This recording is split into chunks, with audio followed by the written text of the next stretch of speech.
The mushrooms said, and I'm sure you'll be horrified at this, the mushrooms said to me in the Amazon when they were revealing all this information and deputizing us to do all these things, that we said, why us? Why should we be, the ambassador of an alien species into human culture? And they said, because you have never believed anybody, because you have never given over your belief to anyone.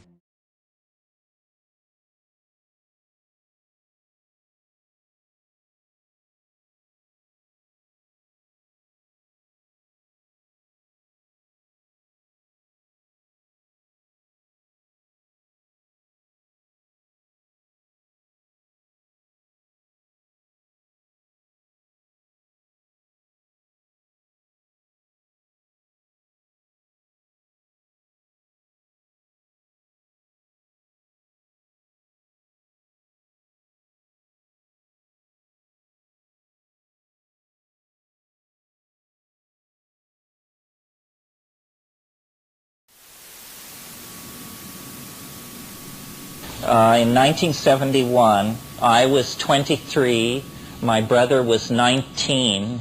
I'd spent several years in Asia already, having been run out of Berkeley because of the revolution. And we were graduates of the LSD revolution, but it had left us wanting more, specifically wanting the kinds of experiences that the classical commentators on psychedelics described. And by that I mean people like Havelock Ellis in The Dance of Life, or S. Weir Mitchell, who wrote about mescaline. LSD for us never delivered visions. It delivered insight and feelings and complex thoughts, but not visions, not activity in the visual cortex that these classical commentators had led us to expect. And I had been in India for a number of years and pretty well managed to convince myself that whatever spirituality had ever been there, it had evaporated thousands of years ago, and that what we were left with was a very grasping and mendacious priestly hierarchy that was about as cynical as religion gets. And I was raised Catholic, so I know what I'm talking about.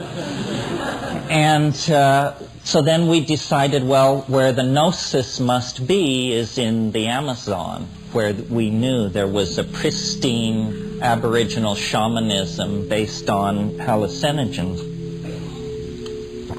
And I stress our youth because I think people imagine that you can only make contributions if you're old and laden with degrees and that sort of thing. And basically our pure, reckless inventiveness carried us further into the heart of the mystery than I would ever have believed possible.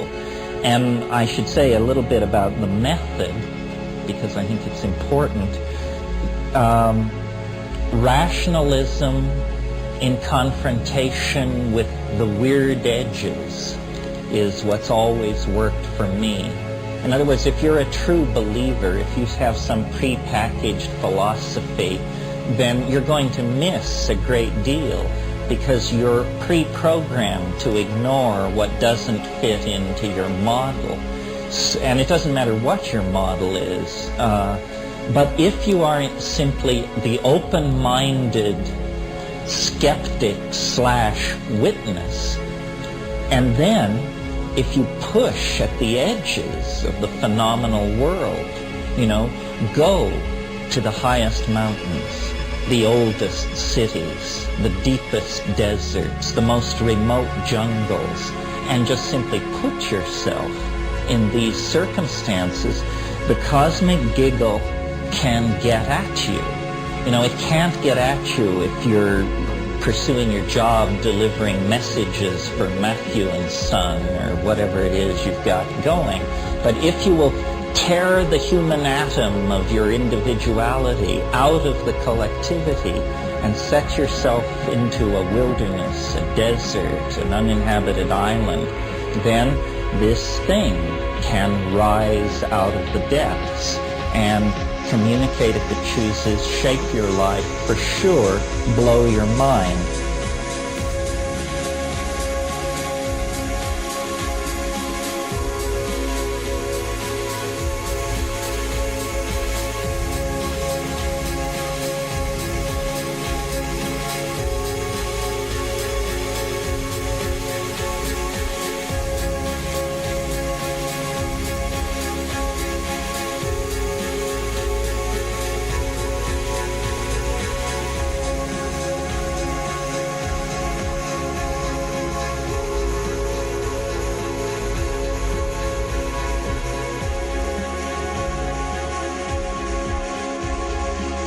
In early February of 1971, I was passing through southern Colombia on my way with my brother and friends to an expedition into Colombian Amazonas. Our route led us through Florencia, the provincial capital of the departamento of Caquetá. There we paused a few days, awaiting an airplane to carry us to our embarkation point on the Rio Putumayo, a river whose vast expanse is the border between Colombia and her two southern neighbors, Ecuador and Peru. The day was especially hot, and we had left the oppressive confines of our hotel near the noisy central market and bus station. We walked southwest, out of town perhaps a mile. Here were the warm waters of the Rio Hacha, across rolling pastures of tall grass. After swimming in the river, playing in deep pools the warm torrent had carved in the black basaltic stream bed, we returned through the same meadows. One more familiar than I with the appearance of Stropharia cubensis pointed out a single large specimen standing tall and alone in an old bit of cow manure. Impulsively and at my companion's suggestion, I ate the whole mushroom.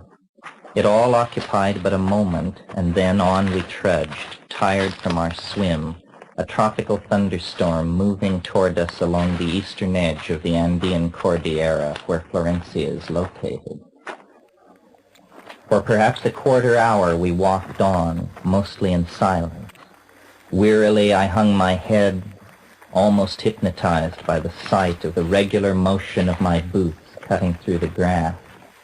To align my back, to throw off my lethargy, I paused and stretched, scanning the horizon.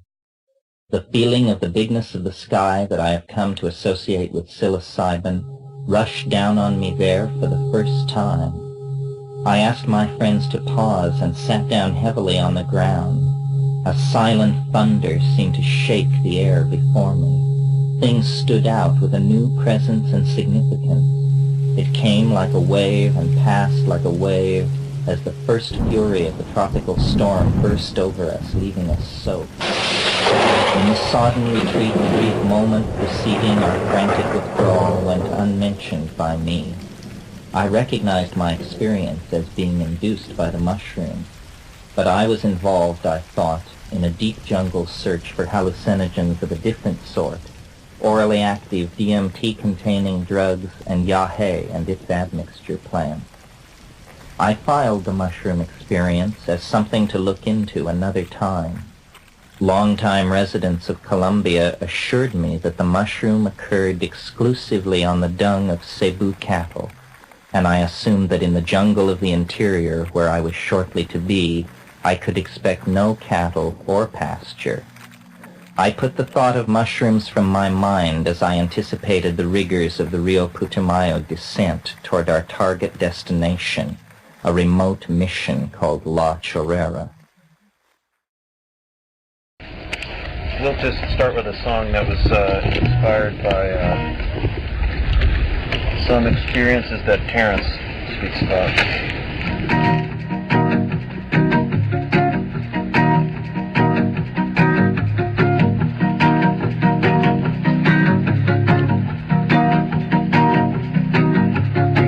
fly to distant galaxies without any rocket ship. We can ride the racing neural pathways of the brain. We can slither with the snakes in the swamps of the primeval jungle, yeah. We can jump to the geometries of the future light sound. Because inner and outer space are exactly the same, yeah. When you start hearing voices speaking inside of your brain, yeah, then you might start to feel just a bit like you're going insane, yeah, yeah. Inner and outer space are exactly the same.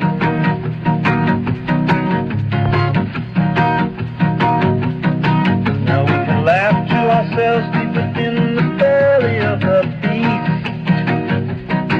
And we can raise our voices in heated discussion to no avail. We can see from the sides of our minds more truly than from the front.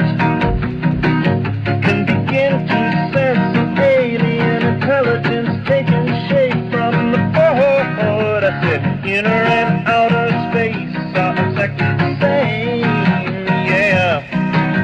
When you start hearing voices speaking inside of your brain, yeah, then you might start to feel just a bit like you're going insane, yeah, yeah. When inner and outer space are exactly the same.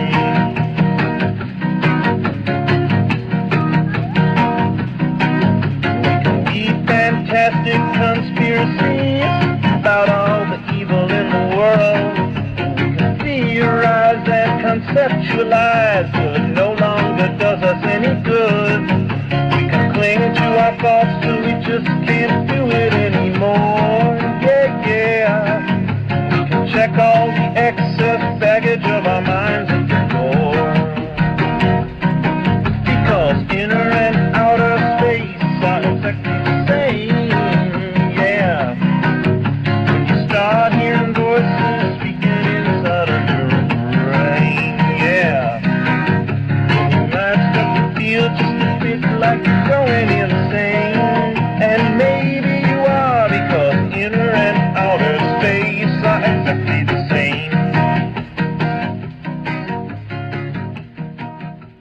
At dawn, the appointed morning, all our animals, cameras, I Ching, butterfly nets, plant presses, formaldehyde, notebooks, Finnegan's Wake, all the things that one must have to go into the Amazon, were piled at the river's edge.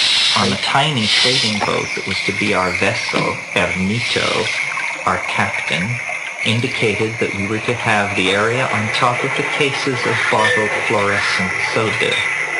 We were informed that it was 6 to 12 days to where we wanted to go, depending on business. Puerto Leguizamo disappeared, and the river, the green bank, the shrill of insects and parrots, the brown water became our world.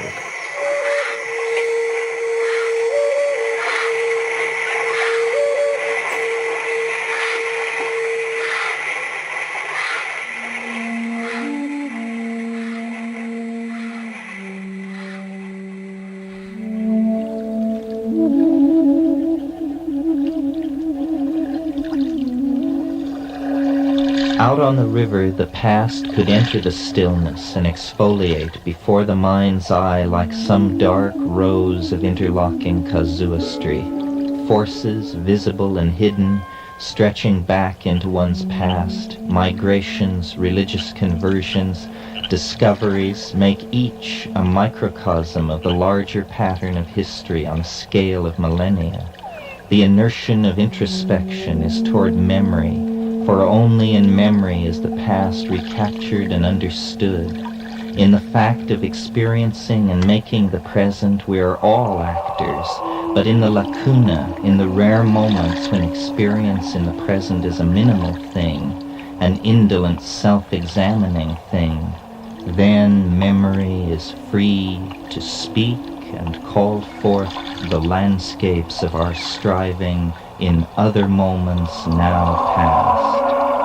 Now, the now that is a time beyond the confines of this story, a now in which this story is past, I do not worry the past as I did then. It is now set for me in a way that it was not set then.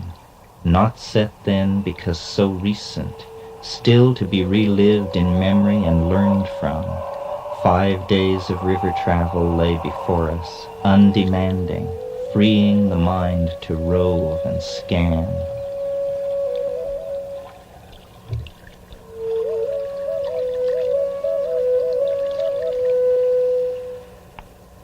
Two all-inclusive categories emerged in the world that was our vessel and crew and ourselves out on a broad river whose distant banks were no more than a dark green line separating river and sky. Two categories, the familiar and the unfamiliar. The unfamiliar was everywhere, drawing inane analogies into common conversation. The Putumayo is like the Ganges. The jungle invokes Ambon. The sky is similar to the skies of the Serengeti Plain, etc. The illusion of understanding, a lame way of getting one's bearings. The unfamiliar does not give up its secrets in this game. The Putumayo does not become like the Ganges. The unfamiliar must become known as itself before it is correctly recognized. The familiar things are people. The people here appear as known quantities because they have been known in the past. So long as the future remains like the past, they will remain known quantities. Certainly this is not New York, Boulder, or Berkeley, but we are trying to become extra-environmentals, develop a sense of appropriate action that is never at a loss. It is the familiarity of these people that makes them windows in my imagination, opening onto the past. Why had people like ourselves come to the steaming jungles of Amazonian Colombia? We were a party of 5, bound by friendship, extravagant imagination, naivete, and a dedication to travel and exotic experience. Eve, our translator, was the only member of the group not long an acquaintance of us all. She was an American like ourselves who had lived several years in South America and had traveled in the East, where I had passed her once in the Kathmandu airport. Another story. In Colombia, she was recently free of a long relationship and fell in with our group, having nothing better to do. She and I were lovers of some 2 weeks when we arrived at La Chorrera. The other 3 members of our party, beside myself, were my brother, the youngest and least traveled of us, a student of botany and a colleague of long standing; Vanessa, an old school friend of mine from the Experimental College in Berkeley, trained in anthropology and photography and traveling on her own; and Dave, another old friend of mine, a gay meditator, a maker of pottery, an embroiderer of blue jeans, and like Vanessa, a New Yorker. As for myself, just 4 months before this trip, my brother and I had endured the grief of the death of our mother. Previous to that, I had been traveling 3 years in India and Indonesia, had worked in Japan and then in Canada, where we had all held a reunion and planned this Amazon expedition to investigate the depths of the psychedelic experience. I deliberately do not wish to say much about any of us. Let me say, though, that we were miseducated, perhaps, but well-educated, certainly.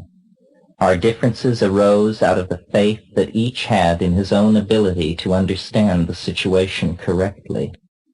Often these descriptions did not agree, as is a common enough situation among strong personalities or witnesses to an unusual event. We were complex people, or we would not have been doing what we were doing. None of us were yet 24 years old. We had been drawn together through the political turmoil that had characterized years shared in Berkeley. We had sorted the ideological options and had decided to put all of our chips on the exploration of the potential of the psychedelic experience as the shortest path to the sort of millennium that our radical politics had taught us to hope for. When we went to La Chorrera, which is the epicenter of the Witoto tribe, it's their ancestral home, so that's where we had to go to get this ukuhe, this orally active varroa paste, or so we thought.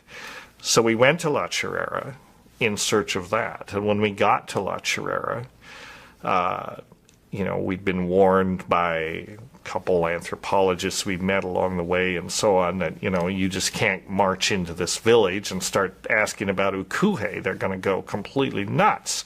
And they'll probably kill you because it's a big secret, So he said, yeah, we know, but we're going anyway. But we'll be careful, So we got there, and when we got to La Chorrera, turns out La Chorrera is this mission village in the middle of the Amazon that had been cleared for cattle. And so, there were cattle all over the place, and the cow dung of the cebu cow is the preferred substrate for the Psilocybe cubensis mushrooms. So at this place, literally, there were huge clusters of mushrooms growing up out of every cow pie in the pasture, and we knew what they were. We had books and we knew what they were. You couldn't walk through the pasture without kicking these things over.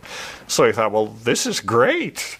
We were all happy hippies, and we thought, well, while we're looking for the real mystery, here's a nice distraction, that we can take and have fun and giggle and all that. And so we said, well, fantastic. And so we started nibbling on these things, and it finally got to a point where we were nibbling on them quite a lot. And because actually there wasn't that much to eat, what we had brought with us was canned, tins of meat and rice and things like that. And so, there wasn't a lot to eat, and we were actually, we put mushrooms in our soup and in our rice, and we were taking them all the time, really. And it led to a kind of a state of being, half loaded on psilocybin all the time. And we were smoking a lot of pot, and we were, a bunch of very sort of verbal people anyway. And so the conversations and the ideas just flowed, and got stranger and stranger and stranger. One of the things we'd noticed on the mushrooms, especially, and also on DMT, but on the mushrooms, was that at high doses, you could perceive a sound inside your head, like a buzzing or a sort of like wind chimes, or sort of, hard to put your finger on, but that if you listen very closely, you could sing, you could imitate it. And at a certain point, your imitation wasn't that close to what it actually sounded like, but at a certain point, they locked in to each other. And then this sound, which was kind of like a howling and kind of like a buzzing and kind of like a screaming and it kind of, like singing. It was all of these things. I could make it right here, but I'm not going to. Because I don't want to disrupt the fabric of space-time. But it was like that, and it would elicit, long intervals of hallucination, and it was just very satisfying that you could modulate sound in this way and get this extended effect. And so we came up with this idea that, well, maybe we can use sound as the force to catalyze what was essentially a chemical reaction, which we speculated that, if you hit the molecules of a mushroom with the right frequency that you could cause psilocybin to intercalate into the DNA of the mushroom simultaneously with the DNA of our own brains, and it would achieve a superconducting state, and it would generate a standing waveform, which would essentially be the standing wave, or a hologram, right? That's what a hologram is. It's a standing waveform that would reflect all of the information in DNA, you know, in a form that you could look at and examine. You know, that was our idea. And of course, it was a crazy idea and had no possibility of being, you know, realized at all. But we had so talked ourselves into, we were so totally convinced that we were on the right track, and we were so ripped on psilocybin all the time, that we actually talked ourselves in. We conceived this experiment and utterly believed that it was going to work. And so strongly did we believe it was going to work that when all these strange things started to happen in the environment, we said, well, of course, this is a shock wave coming back from the future. And what this shows is that, you know, 8 hours, 24 hours up ahead, we've succeeded. And the fact that things are getting weird proves that we've succeeded up in the future, you know. And so we got ourselves into this like cognitive sort of cul-de-sac where something had to happen. Well, you know, so when we actually performed the experiment, we knew it was going to succeed. And when we made the sound and directed it at the mushroom and all that, what we postulated was going to happen didn't happen, of course. How could it? You know, but something had to happen. And so what happened was that we went on this simultaneous trip. I mean, now we're beyond drugs and into psychosis, basically, but where I became, you know, completely spread across the universe. That was my perception, that I had taken DMT, and I recollected this, that I recollected back to an occasion when I had smoked DMT and had the feeling that my ego, my consciousness had been completely spread across the entire space-time continuum. And so that's what I thought had happened. And Terence was having this simultaneous complementary psychosis where he became more or less totally focused on the environment and totally focused on me, because I think a lot of it was concern that, oh my God, you know, you finally did it. You finally drove your little brother crazy. You know, and it was true. And so then he was all, you know, protective and all that, and he became very focused on me and on getting me back. In the meantime, I'm cruising, you know, all of space-time, and slowly over days, about 2 weeks, every 24 hours, I went through a process of reintegration, you know, where every 24 hours I became a little less literally spaced. I mean, it was, and because we were working inside this alchemical metaphor and the idea of the stages of this process, and because all of our companions there were although they were, you know, probably as loose as we were, but they were out of the loop at this point. I mean, they were just appalled. You know, they basically wanted to call in the airplanes and get us to a mental hospital and get the Thorazine as quickly as possible. But Terence and I, we understood each other. We knew what was going on. We could communicate. And Terence was holding them off and saying, no, just let this process go. And I'm very grateful to him that he did, because I think that's exactly what needed to happen. It was an integration process, which if it had been interrupted, I probably never would have recovered. But because we let it go its natural course, I came back together, more or less, utterly transformed. Not necessarily in a better way, but at least, I can put my shoes on and tie them and stuff like that. And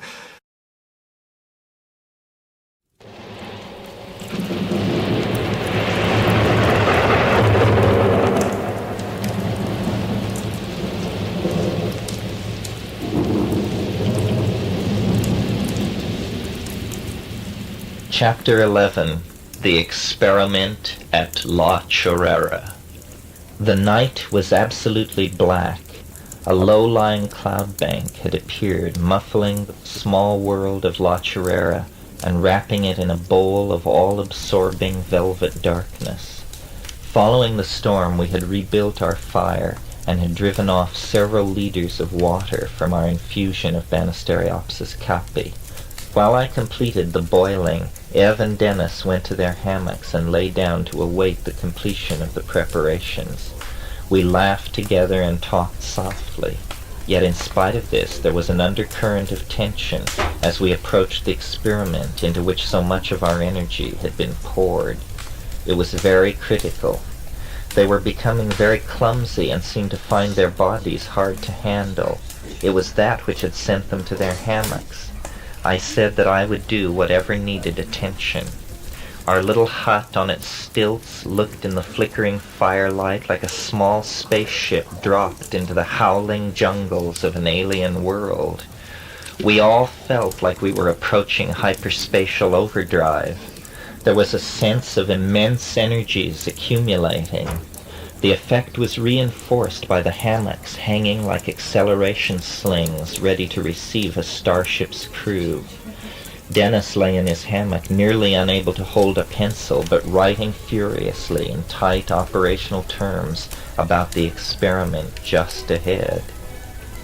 Dennis explained that he was unable to move very well because something having to do with the backward flow of time and the ever-increasing constraints on the set of possible futures had rendered him nearly immobile. Only the mind, planning and computing, was free. I finished boiling the yahe. I ground the admixture plants and added them to the cooling brew. I moved the yahe into the hut, then the mushroom. Those things in place, we were ready to begin. Prior to this point, we had taken no hallucinogens for several days. The effects we were experiencing were not arising from that source. Something else was happening. Dennis was now narrating our countdown toward an omega point that none of us could really understand. We were completely transformed with the expectation that possibly we would witness the outbreak of the millennium. It was Dennis who finally spoke. A series of quantized energy levels have to be broken through in order to bond this thing. It is part mythology, part psychology, part applied physics, who knows? We will make 3 attempts before we break out of the experimental mode. We all drank the yahe, sending it churning through our guts. Dennis took only 1 mushroom so that he could hear the tone. Darkness was utter, and we had no clocks. All was finally in readiness. The living mushroom, the harmine brew, the harmine smoking mixture.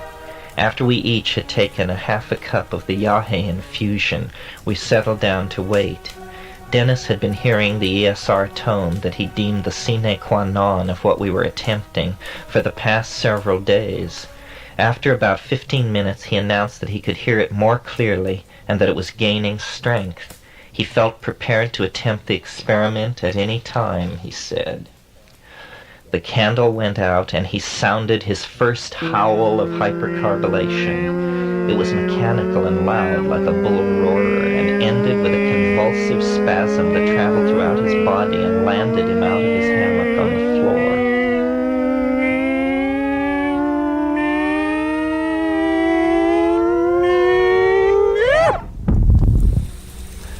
We relit the candle only long enough to determine that everyone wanted to continue. Again, a long, whirring yodel, strange and unexpectedly mechanical each time it was sounded.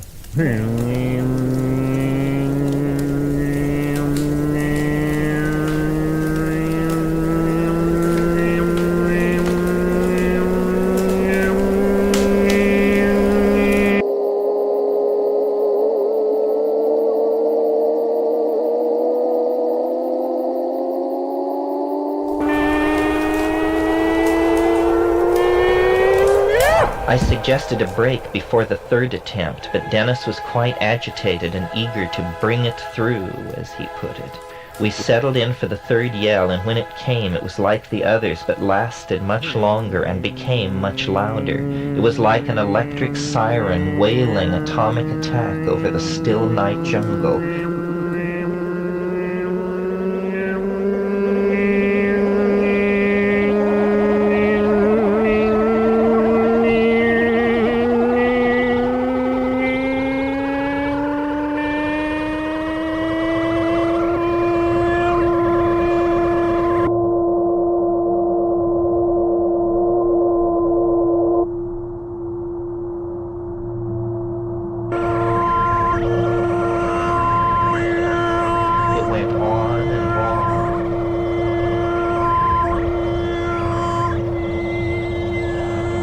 One must take enough psilocybin to allow the sound to be audible. This sound we understand to be the ESR of the resonating psilocybin alkaloids within the mushroom. The presence of rapidly metabolizing high-energy tryptamines within the yahe acts as antenna that sensitizes the neural matrix to the spin resonance energy of the Stropharia psilocybin. It is this principle that allows the signal to be made audible. It must then be amplified via the tryptamine admixture antenna to what is felt to be its first amplitude.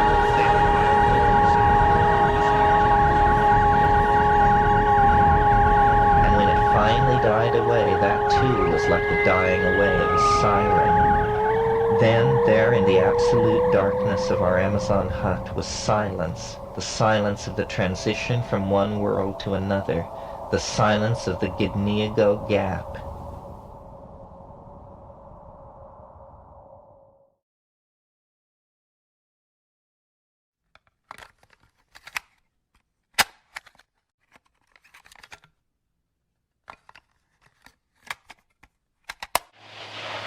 Terence described it to me he said, Dennis is totally broken through when he made the sound.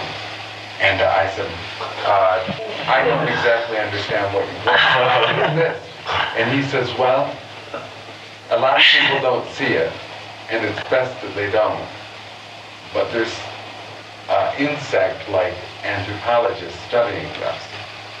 And at the time of making the sound, or hearing the sound, this seen or unseen guardian will, I think he said, operate on your mouth. So you can make the sound.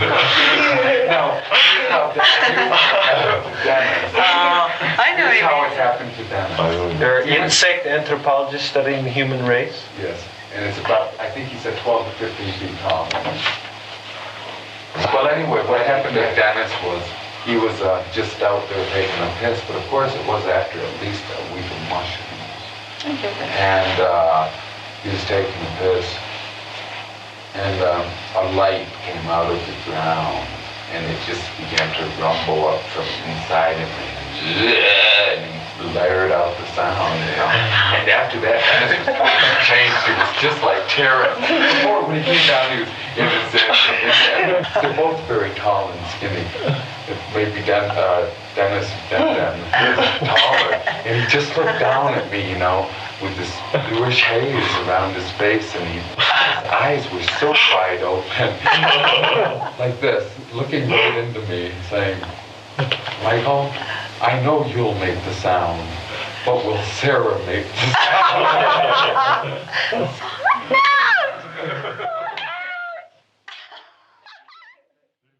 people who have never taken hallucinogenic drugs but have some mild interest in it, or just in the course of generally educating yourself about reality, I think people who have never taken psychedelics think that it's sort of like dreaming while you're awake, or geometric patterns, colors. They always say, the colors, malarkey, the colors, forget the colors. It is not like that. Psychedelic experiences at effective doses, not piddling doses, effective doses, are visionary scenarios. They are three-dimensional unfoldments of information that is extraordinarily complex, architectonically connected, and ordered. That's not what I want to talk about. I want to talk about what is unique to psilocybin. What is unique to psilocybin is that overlaid over what I just described is, big surprise, a voice. A voice. Everybody knows this who has to do with this stuff. Gordon Wasson, Richard Schultes, Albert Hoffman. The giants know that this stuff is animate. This is not a drug. It's something which is disguising itself as a drug in order not to spread alarm. There is a voice which speaks to you in the language of your homeland, whether that be Mazatecan or English, and the voice surprises you. In other words, you cannot anticipate it. Now, of course, at this point, though I don't imagine many of them have forced their way in here, the psychological school will come forward and say, well, it's a voice typical of mental aberration, symptom 1 of schizophrenia, a voice. Yes, we are not naive. We went to the same schools you did, thank you. If we are in fact being penetrated by a non-human intelligence that presumably somehow, perhaps not physically, but perhaps physically, can cross from star to star, then we are dealing with something vastly more sophisticated than ourselves. That's just given at the get-go. Well, if it's vastly more advanced than we are, then DNA sequencing, complete understanding of the molecular genesis of thought, so forth and so on, would be no problem for that level of technical sophistication. You would also like to think that ethics and good taste would keep pace with this evolutionary process. So to my mind, the idea of fleets of alien spacecraft filling the skies of Earth, that's as unsubtle as kicking down somebody's front door with an M1 tank to announce, we're here. I don't think you would do it that way. If you really wanted to study a aboriginal race and you really had a hot technology, what you would do is you would study their social psychology and you would say, are there any chinks in the armor of their expectations about how reality behaves? And you would discover, in studying us, this species intoxicates itself, and it has a curious attitude towards its intoxications. Anything goes. So if somebody drinks a pint of Stolichnaya and announces that they see pink elephants, we are all amused. We say, of course you do, you were drunk out of your mind. Isn't it obvious that an alien would hide its presence in an intoxication? That this is the non-invasive, tasteful, respectful way to have intercourse with another species. I was very interested in coming to this thing and studying the psychology of the group, and it was very fascinating to me that both of the speakers, where I listened to the whole thing, were very concerned to refute the psychological explanation, which I gather is the Antichrist around here. And as I understand it, somebody said to me, the first thing they said to me, I thought, my God, these people are on end. He said, I want you to know that this Jungian thing is bullshit. I said, okay, that's fine. However, this is like beating a dead horse. Has the news from quantum physics not reached the UFO community? Is it not now thoroughly assimilated that an observer is necessary for reality to exist at all? It's all psychological. There's no distinction. And so these people who have such enthusiasm for beryllium ships from Arcturus or wherever should be informed, you know, same. So now what is physics telling us? Saying, folks, hold your horses here. It turns out the cheerful world of billiard ball-like atoms winging their way through Newtonian space is in for serious revision. It turns out that these particles aren't even particles.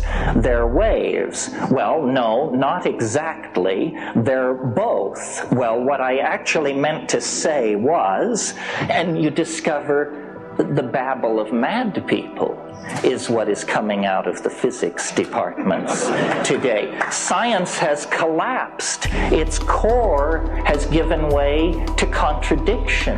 Carried far enough, the analysis of this stage will show you that it has no, quote, reality to it. Now this plays nicely right into my hands. Let's go back now to those drug-induced hallucinations. You know, I think every UFO investigator in the country, they have these forms when they come rushing out to your house when you report an 11-mile-long green cigars overhead. And the first question is, are you intoxicated? Do you have a history of taking drugs? What is your relationship to altered states? Most encounters with extraterrestrials take place in altered states. That's what altered states are. Reality is, you know, the tip of an iceberg of irrationality that we've managed to drag ourselves up onto for a few panting moments before we slip back into the sea of the unreal. Dave and Vanessa followed me back to the forest, grumbling a good part of the way. When we had gone slightly past the place where I had parted from Dennis, we came upon something which could not at first be fitted into any set of expectations. This was Dennis' ruana and shirt discarded in the middle of the path.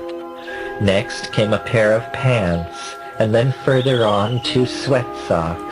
And, though I was to learn this only later, his glasses and his boots had also been hurled away. Following this trail of cast-off garments led us back to the hut in the forest. There we found Ev and Dennis, both naked and sitting on the floor of the hut, discussing and doing the Ask Dennis meditation. With the comment that you cannot receive a proper initiation unless you are naked, Dennis insisted that we take off our clothes.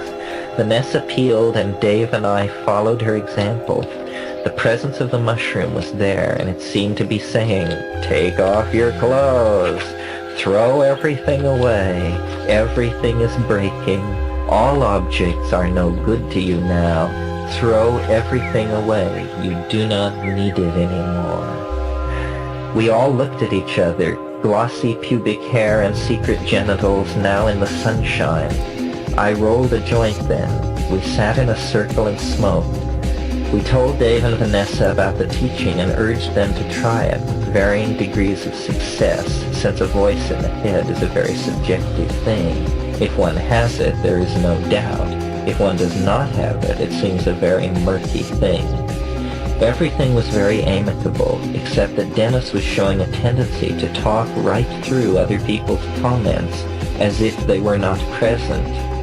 It was as though he were on a different time track from the rest of us, since we really seemed unable to realize that someone else was talking. We thought that it was logical to untie our hammocks from the house and take nothing but our hammocks and go naked into the jungle, tie the hammocks in a tree, and then get into these hammocks. We would then explore the mode, because clearly you could do more than ask or answer questions. The door was standing open. God alone knew what one could do. I asked the thing in my mind what should be done and had received instruction that we should visually meditate on our lives and, starting from the present, trace back through our entire life, encountering and setting things right with every sentient creature that we had ever wronged. When we reached the end of this process, we would leave our bodies and be somehow free in the dimension of absolute freedom that seemed so near. Lying in our hammocks, we set out to meditate our way to hyperspace.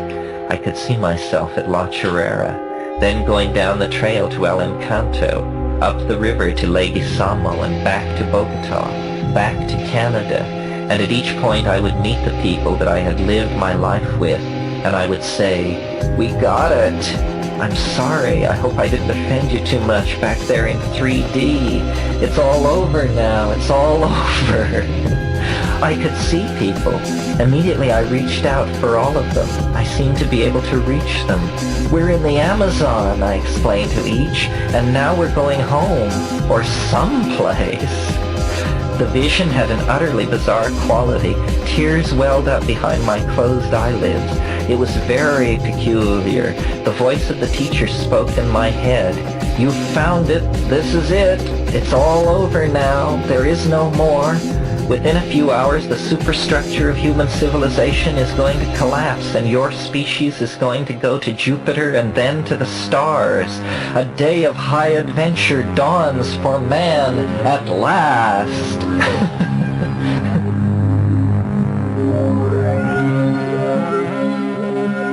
During this sleepless period, I sat one night on this laundry rock below the police house where Dennis was incarcerated, and he was more or less incarcerated because he refused to keep his clothes on, and anything put in a room with him he would hurl out the window. He even hurled the window frame out the window. So he was thorough.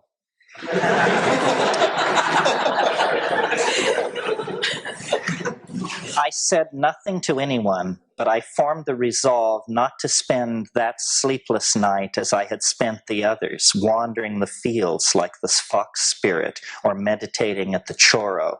Rather, I would sit here where the lake emptied and the Agara Paraná resumed its languid course, here at the boat landing, 70 feet down a steep mud bank from the river house. I would sit through the night and watch. And so, all night long, I sat reviewing the things that had passed, seeming to divide my consciousness and send it both backward through my family tree and forward into the future. I seemed to see all the years ahead. I saw some technique emerging from this contact, which I now think is the technique for growing Stropharia cubensis. Our careers pursued across space and time, and finally vindication as the world realized the truth of the transdimensional nature of the Stropharia visions and the true nearness of the worlds that they had thrown open. For it had become my belief that the contact with an intelligent and utterly alien species was beginning for humanity. It seemed that out of the long night of cosmic time, the novelty of novelties, the moment of contact between minds on utterly different planes was beginning. We were among the first to achieve contact with this other species. It was the real thing. We had come to the equatorial jungle to explore the dimensions glimpsed in tryptamine ecstasy, and there in the darkness of the heart of the Amazon, we had been found and touched by this bizarre and ancient life form that was now awakening to the global potential of a symbiotic relationship with technical humanity.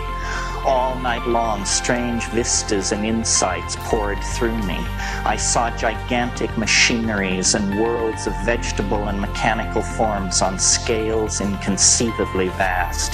Time, agatized and glittering, seemed to pour by me like living superfluids inhabiting dream regions of terrible pressure and super cold. And I saw the plan, the mighty plan, at last. It was an ecstasy, an ecstasis that lasted hours and placed the seal of completion on all of my previous life. At the end, I felt reborn, but as what, I knew not. The mushroom is a transdimensional doorway which sly fairies have left slightly ajar for anyone to enter into who can find the key and who wishes to use this power, the power of vision, to explore this peculiar and naturally occurring psychoactive complex. We are closing distance with the most profound event a planetary ecology can encounter, the emergence of life from the dark chrysalis of matter.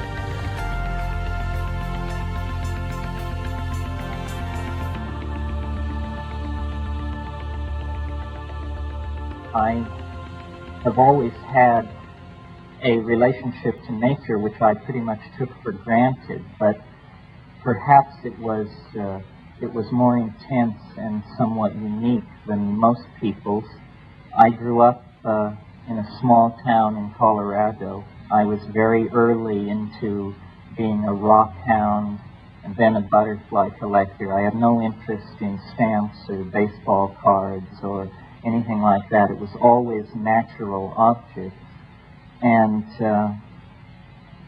the attraction of tropical butterflies was the exuberant expanse of color, the affirmation of the patterned richness of the universe that seemed to be thrown out like a spark by these things.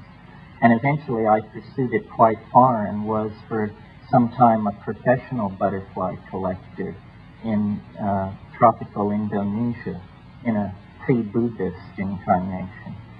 And this search for iridescence thrown off by nature, seen first in the glint of metallic ore crystals, and then in the colorful expanse of butterflies, and then in tropical fish, reached a kind of apotheosis with the discovery of the psychedelic plant hallucinogens, where suddenly the color, the flash, the iridescence was not 2 or 3 dimensional, but it was multidimensional. It was inside one, outside one.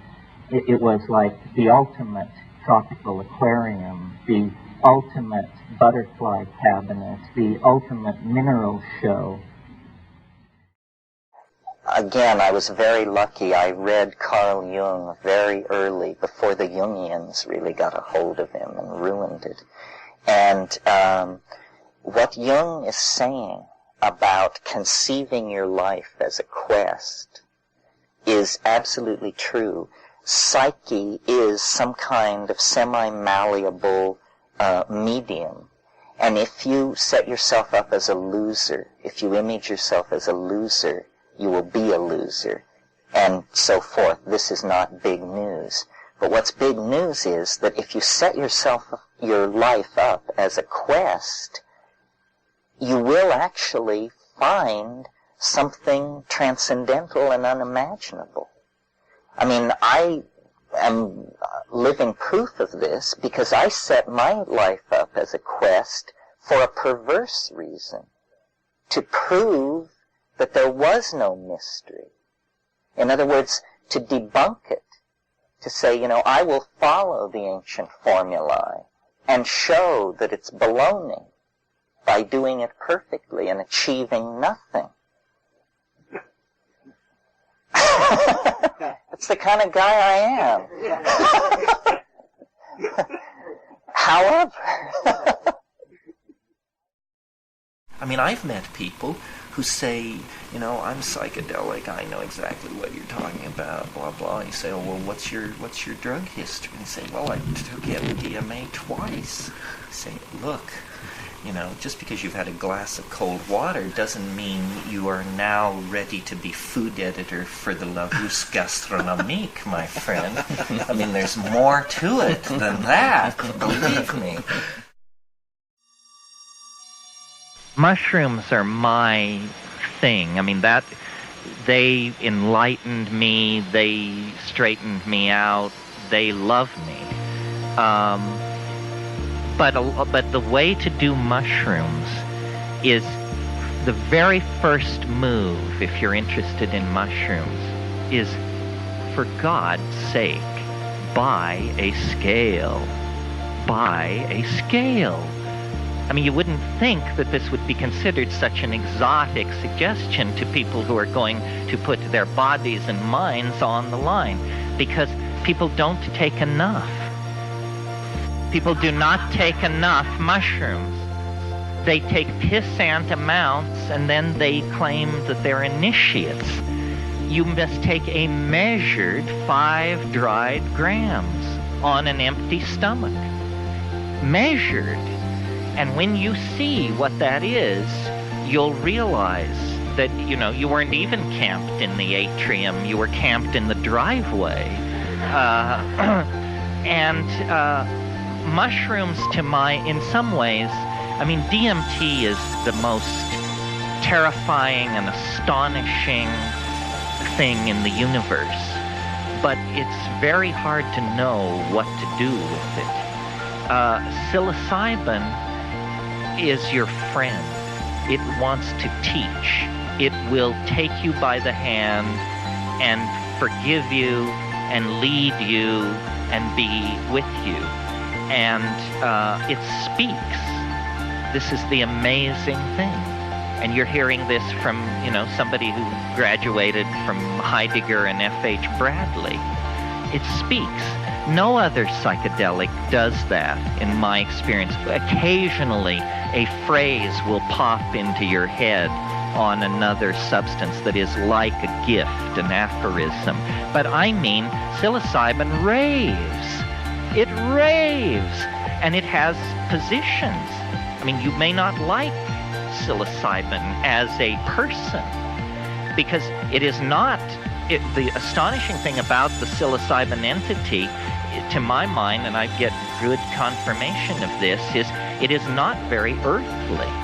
I mean, it wants to show you machines the size of Manhattan in orbit around alien stars. It wants to talk about the sweep through of the da-da-da-da, which happened before the Earth cooled, and it, has seen the empires of the Rull out at the rim and all the rest of it. And it's very puzzling, this cosmic galactarian tone, because then you switch over to ayahuasca, which is literally just a twist of the molecule, just the tiniest tweaking of the molecule, and suddenly it's about childbirth, rivers, the land, the feminine, looking inside your body, curing diseases, feeling, telepathy, communication. It could hardly be more different, and yet chemically these things are like two sides of the same coin. Yes, first come the dancing mice, the little candies, the colored grids, and so forth and so on. But what eventually happens quickly, like 10 minutes later, is there is an entity in the trance, in the vision. There is a mind there waiting that speaks good English and invites you up into its room. And what it is it's a voice in the head that people strove to attain for 1,000 years. This was the sine qua non of intellectual accomplishment in the Greco-Roman world, and the Logos told you the right way to live. And this is sort of what you get with psilocybin. You get a voice that can confound you with the depth and brilliance of its answers. This is what you want. And I've had over and over the experience of showing somebody what 5 grams is, and they're appalled. They say, my God, you can't be serious. I mean, I take a fifth that much, a fourth that much. Yeah, well, that's the problem. That's why you don't have elves in the attic and bats in the belfry like I do. A lot of people have said you're a hallucination nut. You're obsessed with hallucination. I freely admit it. But I will defend my obsession with vision. I think the world wants to be seen. I think Blake was right that the divine imagination is something beheld. And for me, the visions are the proof that this is not my mind. And the visions are the proof that this is not simply chemical chaos in the nervous system. And when we communicate with each other and understand each other, we instinctively reach for visual metaphors. I see what you mean. Look here, fella. She painted a picture. His words were so beautiful.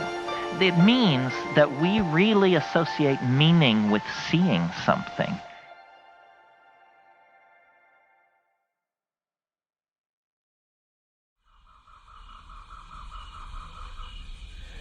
By this time the fog was impenetrable, and we all retired for the night, but not before Eve related that in the silence before the appearance of the fog, she had had a hallucination with her eyes closed of a strange elf-like creature rolling a complicated polyhedron along the ground.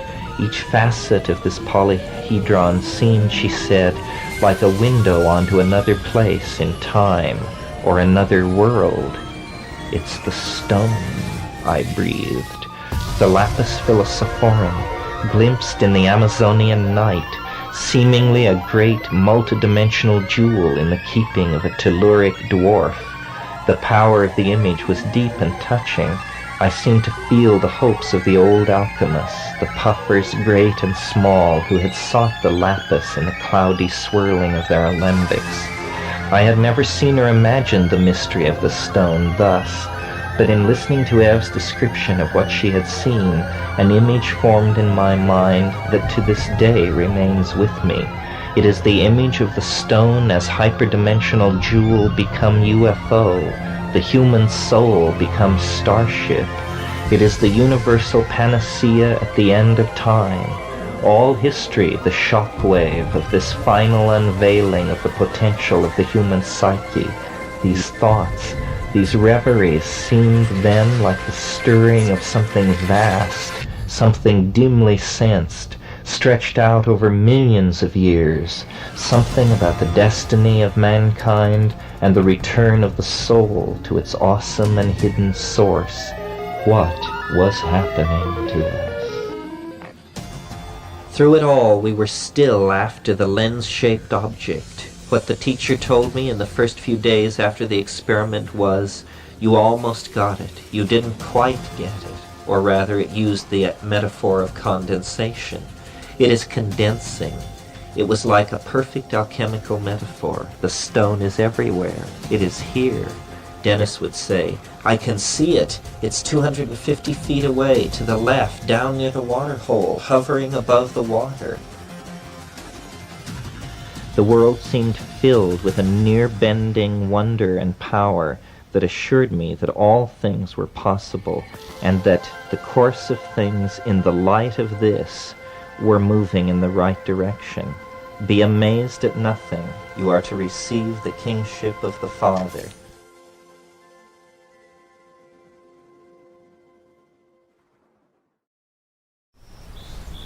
What complicated this was I, who had been cast in the role of the skeptic and the witness, had noticed that the moment he had forged the joint, as he called it, something began to happen for me, something very unusual. What it was the teaching voice familiar from psilocybin experiences, but with none of the ambiguity and difficulty of connection that I had associated with the psilocybin experiences. Instead, it just came on and appeared to be locked in place. There was nothing but this voice, and it was talking at such a speed that I would walk these jungle trails like this. Uh-huh, uh-huh, yes, yes, yes. And it was just, you know, at that speed, not for minutes, but for months, you know. And what it was concerned to convey is what I now call the time wave. I was not an I Ching scholar, I was not a sinologist, I certainly was not a mathematician, but this inner prompting would give me no peace until I proceeded along this line to its conclusion. Well, I, of course, the bewildered recipient of this information, was trying to figure out, to get ahead of the game and say, you know, where is this headed? What is this thing trying to show me? And I decided it must be that what's happening here is I'm discovering an ancient Chinese calendar. Because, you know, there are 64 hexagrams and 6 lines in each hexagram. That gives a grand total of 384 lines, or yao. That's an interesting number. A lunation, a lunar cycle, is 29 point something days. Anyway, 13 of them are 383.89 days. It's within a decimal fraction of 384. And I thought, aha, I'm sort of like the guy who decoded Stonehenge or something. This is an agricultural calendar of 13 lunar cycles, and from ancient China, apparently.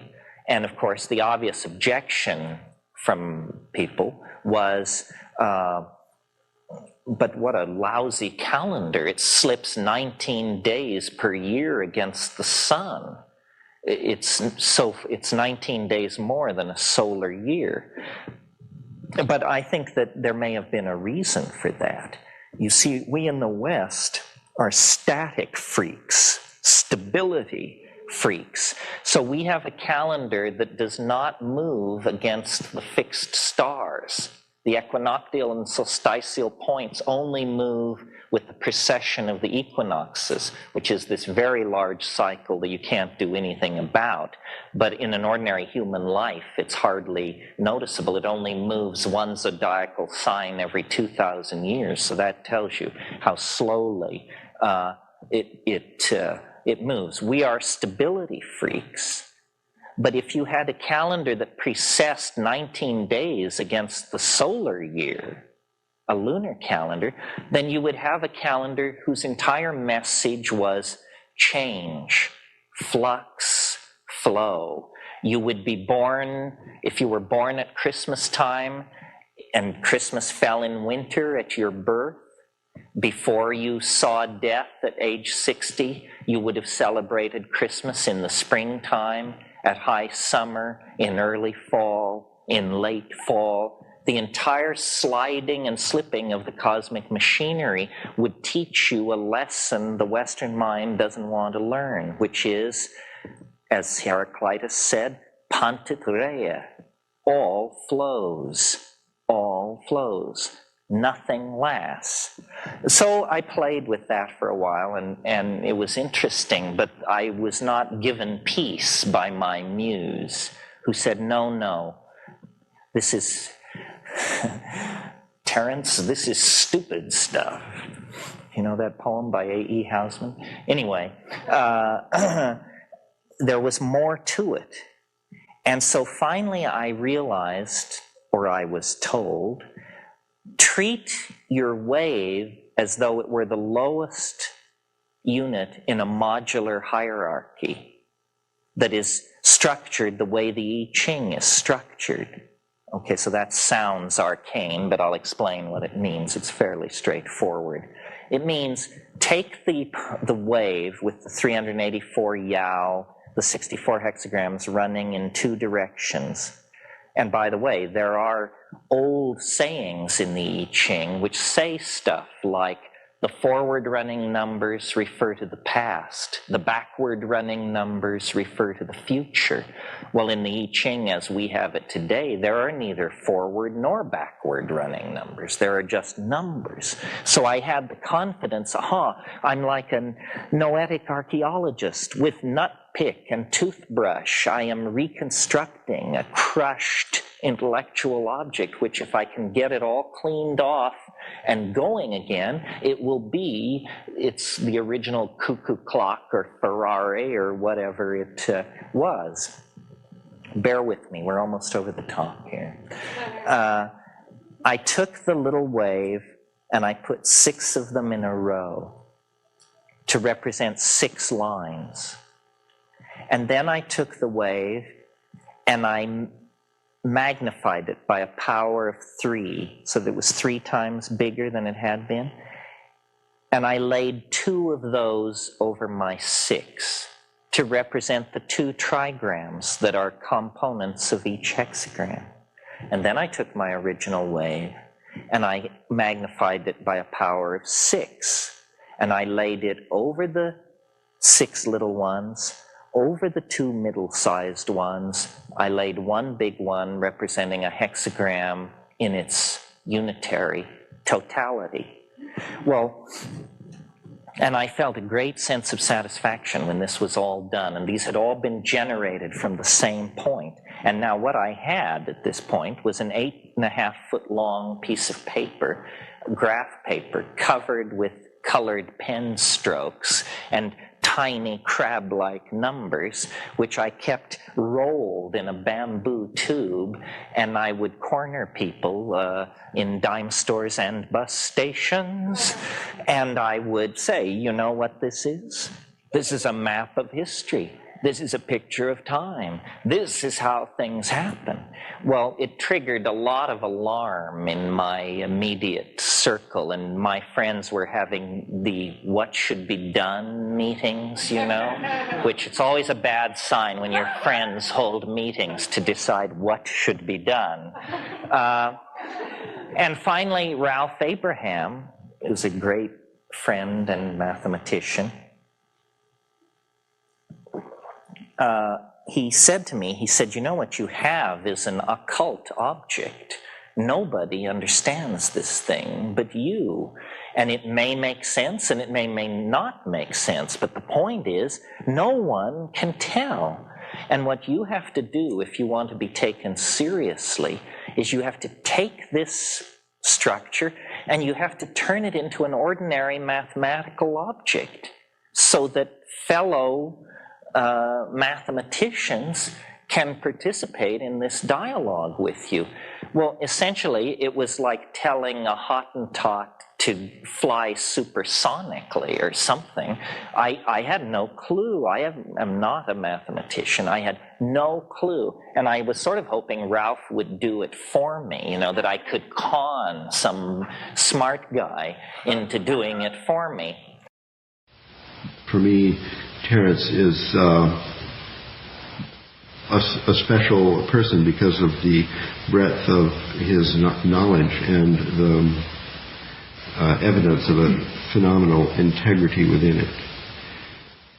So, first of all, when we first met, Terence was persistent in asking me about mathematics, kind of mathematics that I was interested in at that time, that nobody else had even heard about. And as our relationship developed, I saw that he had this philosophy of time, let's say, or maybe even mathematical model for the structure of time. That is an odd thing for a person to be obsessed with. And from this obsession, he had to learn a great deal about history. So in our process of trialoguing, we find it very much enriched by Terence's phenomenal knowledge of history, and not only that, but his special way of saying it. This sort of, you're familiar with this here, a bardic skill so that whatever he says will have more effect than it actually deserves.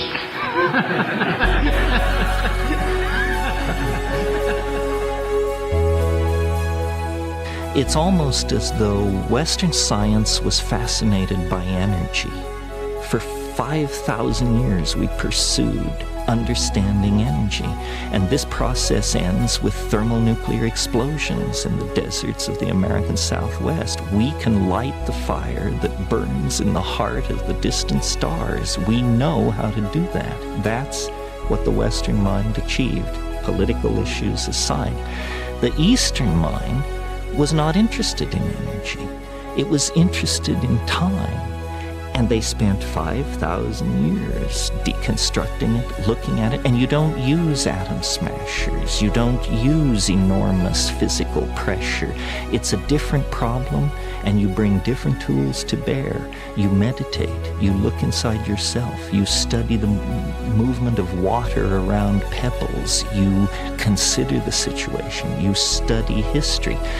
So the general conclusion from these screens is that novelty is being increased and conserved as we move through time.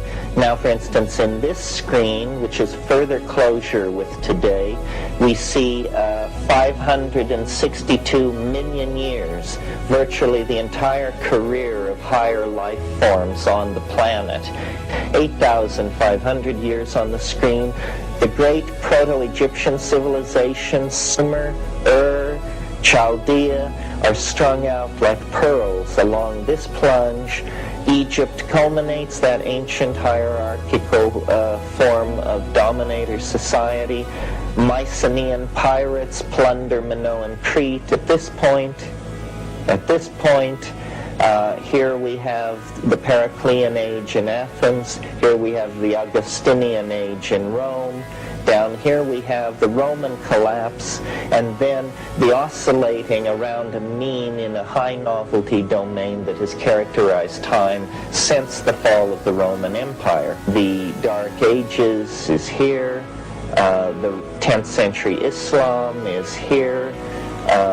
The Black Death, the discovery of America, the European Enlightenment, World War II.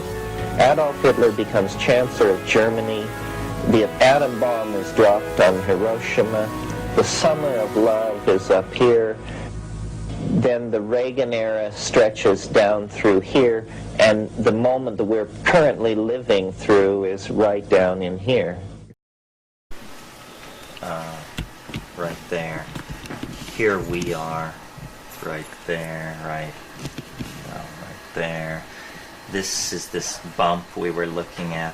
Then there's a descent into novelty that reaches maximum on the 8th of July. And then there's this very steep and prolonged period of habituation. Now, if we look at the past, you can see how these numbers have now changed.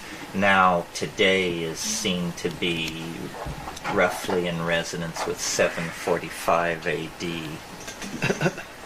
The French Revolution is down here, going here. This is the Franco-Prussian War, the American Civil War. The 20th century begins right there. And Hitler becomes Chancellor of Germany right there. The moon landing is right there. And then everything we've been living through has followed on since then. It means that, any moment is a kind of interference pattern created by the moments in the past, many moments in the past. I mean, like this shows you, I think. So it's like synchronicities, in a sense. Except that it explains them a different way. Yeah. It replaces all that mumbo-jumbo about mystery. Synchronicity by saying, this is just the inner penetration of So on the past. way here, we passed a restaurant called Maya Palinka. Yes, you passed it at a moment on the short scales when you were probably going through the classic Mayan bump. And if one is sensitive to this, a weird kind of psychedelic associationism begins to spread through reality, and it's no longer seen to be just the product of its own past casuistry, but that it has relationships to the past and the future that are not linear at all, but that are linked through this strange algorithm.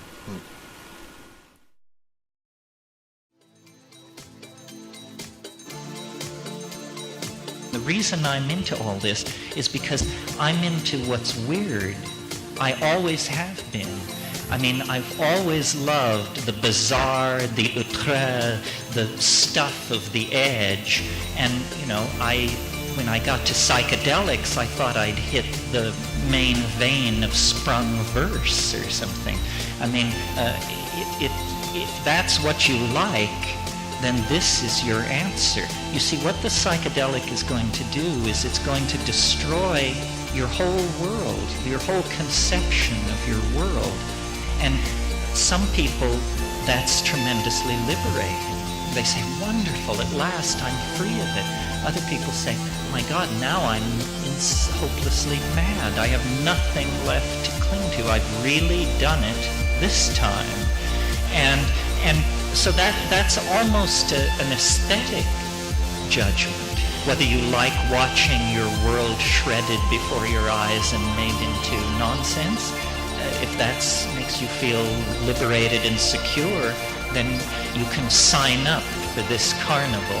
If that alarms you, I think best to stick to the tried and true. It's not for people of weak psychic constitution.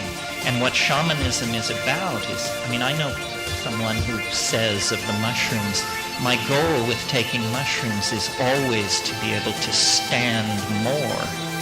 And they don't mean higher doses, they mean more of what it reveals.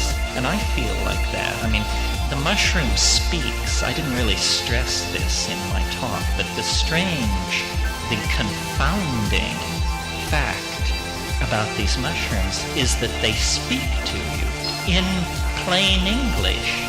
And this is completely unexpected. How can such a thing be? I mean, one is dumbfounded in the presence of this. And yet, by being able to have an I-thou relationship to this thing, you open up yourself to what is essentially a magical dimension, a dimension of allyship with this thing. I come to this completely as a rationalist. I mean, I am more scientist, more rationalist than anything else. I am very uncomfortable with my position in the New Age. I hate all that stuff. The quartz crystal suppositories and the channeling of dead Egyptians and all this horrible stuff which goes on.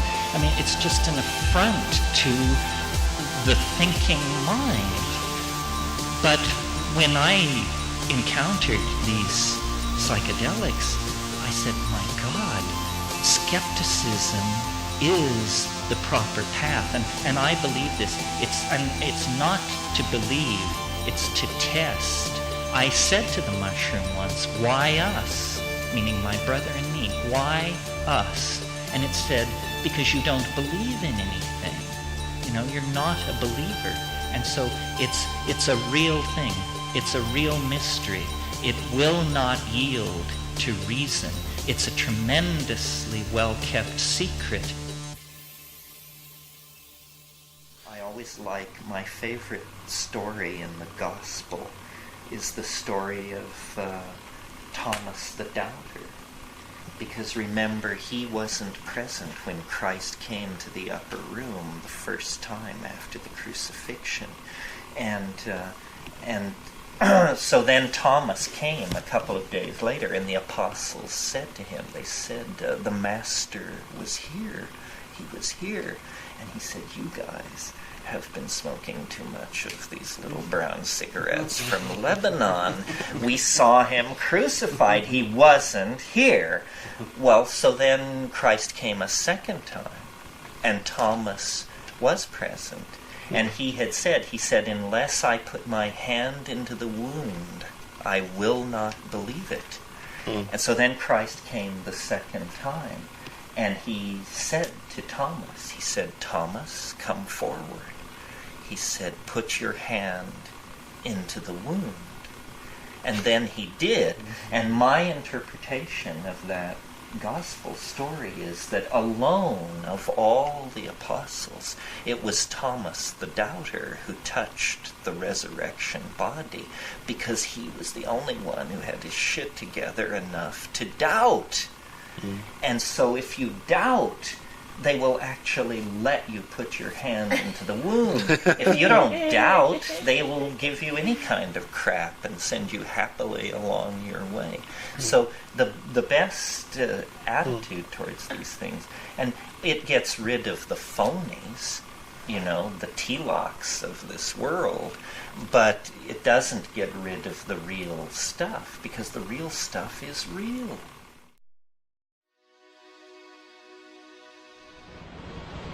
The truth does not require your belief. The truth is real. You can beat it on the ground, you can rip it apart, you can look inside it. Nobody needs to guard the truth from inspection. Nobody needs to tell you that, you can't look behind the stage.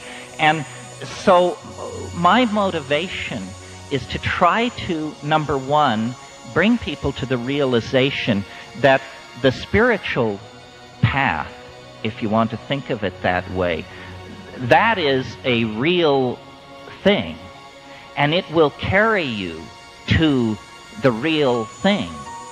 All spiritual disciplines that I know, except for psychedelics, put a great deal of emphasis on putting the pedal to the metal. Push, push, push, meditate, make offerings, do mantrayana, do pranayama, do puja, push, push, push. With psychedelics, suddenly there's a very deep interest in, and where are the brakes? You see? You're no longer pushing. Once you get to the psychedelics, seeking is an attitude which ill becomes you. You have found it. You have found it. Now, what in the hell are you going to do with it? And this is a great dilemma for anyone who goes into this. I mean, I am, as I see myself, I'm a preacher in the marketplace. But I know, and I'm sure most of you know, that I could walk out of here, you could walk out of here, and you could go as far as your courage would carry you. There is no barrier. There are no more barriers. You can go as far as your fucking courage will carry you. And at that point, you have to ask the question, do I want to be the mad monk of Cold Mountain? Do I want the villagers down in the valley to say, oh yes, we see him occasionally up in the mist, naked, flying with the eagles, because you can be that person. You don't have to go back to your job as ad exec, stockbroker, or whatever it is. And so we stand on the edge of being able to leave history. This is what I stand for. I stand for the plants. The plants have souls. They carry the morphogenetic field of thousands of years. When you take psilocybin, it takes you. You are participating in all the trips that it ever induced in anyone. And this is a tremendously stable field of experiences. When you take a drug fresh out of the laboratory, it has no soul, it has no story, it has no direction. It's a product of the demon artifice of man. And I prefer to put my hand in the large hand of the goddess and make my way into this dimension under the aegis of the sanctioned vegetables that for millennia have always been there to fling open the doorways to vistas of pleasure and delight that would make you turn up your nose at the best Beverly Hills has to offer. Believe me, the inner riches are incomparable. And this is how we recover our dignity, by not being whores to mammon and pursuing all of this trash that they're peddling to us, and insist instead on the maximizing of human values, human emotion, and human community.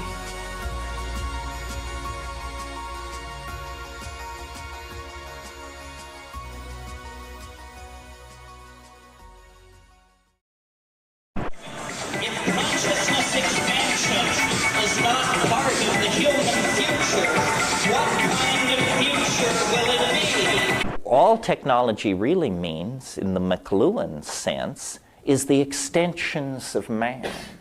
The extensions of man.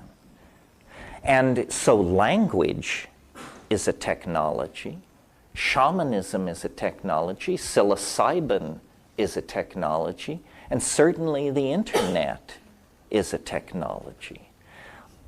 It's slowly, I think, dawning on a number of people that if we're talking about hallucinogens as consciousness-expanding drugs, then the only difference between a drug and a computer is that one is slightly too large to swallow.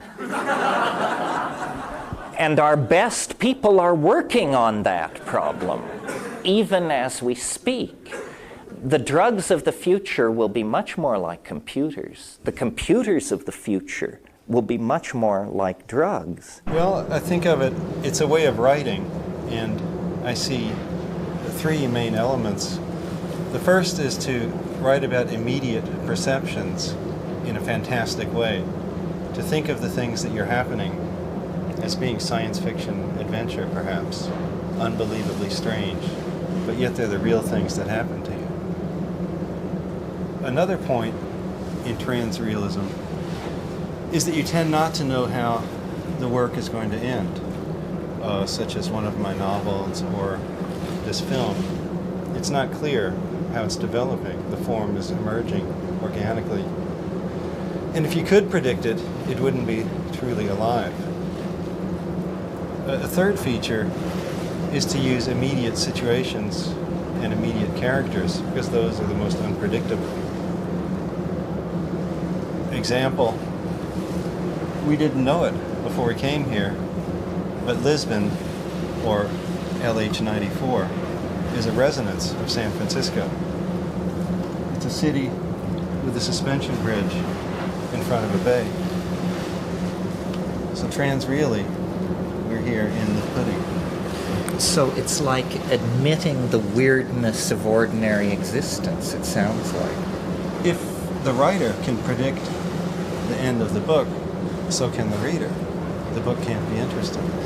Is it simply a theory of writing? Why couldn't a person live this way? You can surely live in a transreal way. Is that schizophrenia? It could be. But there can be fun madness, where you're permuting the world. Once upon a line, I met a lonely girl to whom I took a fancy. Thank you for the present tense, she said. I do believe I share your sympathies. On the ocean, blood so lovely. On the windows, rose so free. Birds are on the water, fish are in the air, they fly for In a movie, I made a speech about once chaos. upon a time I met a pretty girl to whom I took a fantasy. Here's Terence getting his makeup put on. It's not to get beautiful, huh? Hi, Terence. Otherwise they think I'm a very bad. This is right. Okay, here's my makeup. Okay, here's Terence McKenna. Terence, explain what it is that we're looking at here. This is the monument to the departure point of the great Portuguese navigators who explored Africa and girdled the world in the 14th century. Because they had the superior technology of the astrolabe. That was what gave them the edge up. Cool. So Robert, Anton Wilson. Robert, you want to make a statement? Bob, hi. Hi. Say hi to Dennis. Hi, Dennis. Well, the age of navigation. We're going to navigate out into the...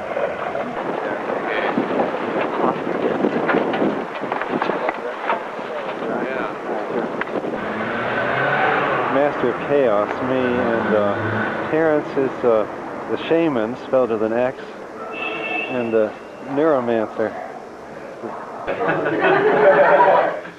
Terence here to Giotto or... You look nice with those tiles, Terence. Sort of like a Greco Christ, you know? Well, there was a young gaucho named Bruno who said about sex, there is one thing I do know. Women are fine and boys are divine, but the iguana is numero uno. All right. You know, these people are not pretentious. They have no axe to grind. But I didn't know what it was. That's an astrolabe? What does an astrolabe do? It allows you to calculate your position more accurately than any previous instrument. So they were navigators. That was the deal. In the old-fashioned Aristotelian days, you believed in reality. Mosquito flies make one reality. Here we are In Lisbon. Smoking a hash cigarette. They say. Maybe it's just hand-rolled tobacco, you never know. No. Getting ready for the afternoon shooting. This is the easiest job I ever had.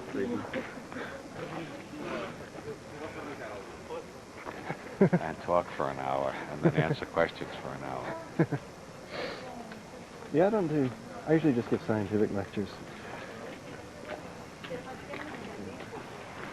Shooting outside today.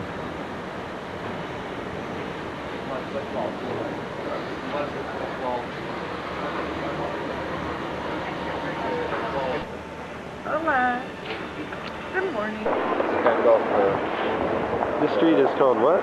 Rue Auguste. Uh-huh. It's a kind of street for the novelty. Novelty? Yeah.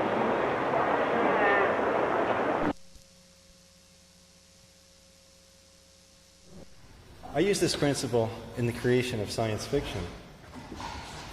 But it sounds like it could be a philosophy of life as well. That's an interesting point, Terence. You have a very active con man's mind. Transrealism as a philosophy of life. Yes, your life is the supreme work of art, which you're creating as you go along. Everyone is an artist. Their work is their life. Pay attention to your immediate perceptions, take them seriously, but interpret them in a fantastic way. Well, as I experience life, it is fantastic. So really, this is a call to realism, to admit the presence of the cosmic giggle, to not suppress it in the name of some linear notion of plot or expectation of how reality should be.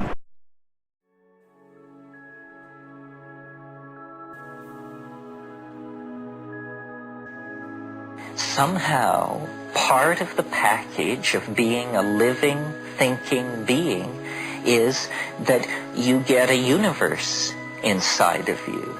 You know, you get a galaxy-sized object inside you that you can access. And there are the mountains, the rivers, the jungles, the dynastic families, the ruins, the planets, the works of art, the poetry, the sciences, the magics of millions upon millions upon millions of worlds. And this is apparently who we each are. We're a little bit of eternity sticking into three-dimensional space and for some reason occupying time in a monkey body. But when you turn your eyes then inward, you discover the birthright, the existential facts out of which this particular existence emerged. And it's a great secret and a great comfort, because it means, mystery didn't die with the fall of Arthur or the fall of Atlantis or the fall of anything. Mystery is alive in the moment, in the here and now. It just simply lies on the other side of a barrier of courage. We are the hands of Mother Nature. There is no seam between us and the will of the planet. We are the technological catalyst species that is going to carry DNA on this planet out into the universe. Not human DNA, all DNA. And long after this planet has collapsed into its star or been absorbed in the expanding shell of a nova, the life that began here, all the life that began here, will be spread throughout the universe. My vision is, I think, biological, not cultural. And I even believe, that the mushroom is you can view the mushroom as the catalyst for this process. That 100,000 years ago there were only monkeys and the mushroom. And human history is a genetic experiment by an extraterrestrial resident in the environment. And I don't know whether the mushroom is a radio or the extraterrestrial itself. When I said this morning that if you understand the DNA as a species, you will take control of your form, I always have the notion that the mushroom has done this. And that's why it touches matter so very lightly. I mean, the mushroom is a very thinly spread mycelial network through a field or a meadow somewhere. The carpophore, what we call the mushroom, is an appurtenance to the sexual process. As Ralph Abraham said one time, it's for sex, thrills, and sunbathing. And that's all it's for. The mushroom is perfectly able to propagate itself by vegetatively growing through the soil. But the mushroom, if we believe it is an entity, it lives in its own imagination.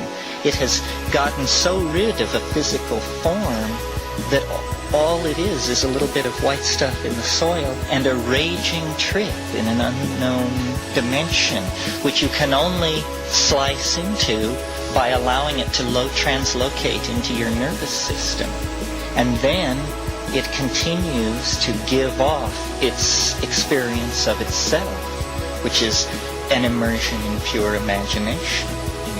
For it, the thought is the fact of the matter. It's as though the mushroom were made of pure light.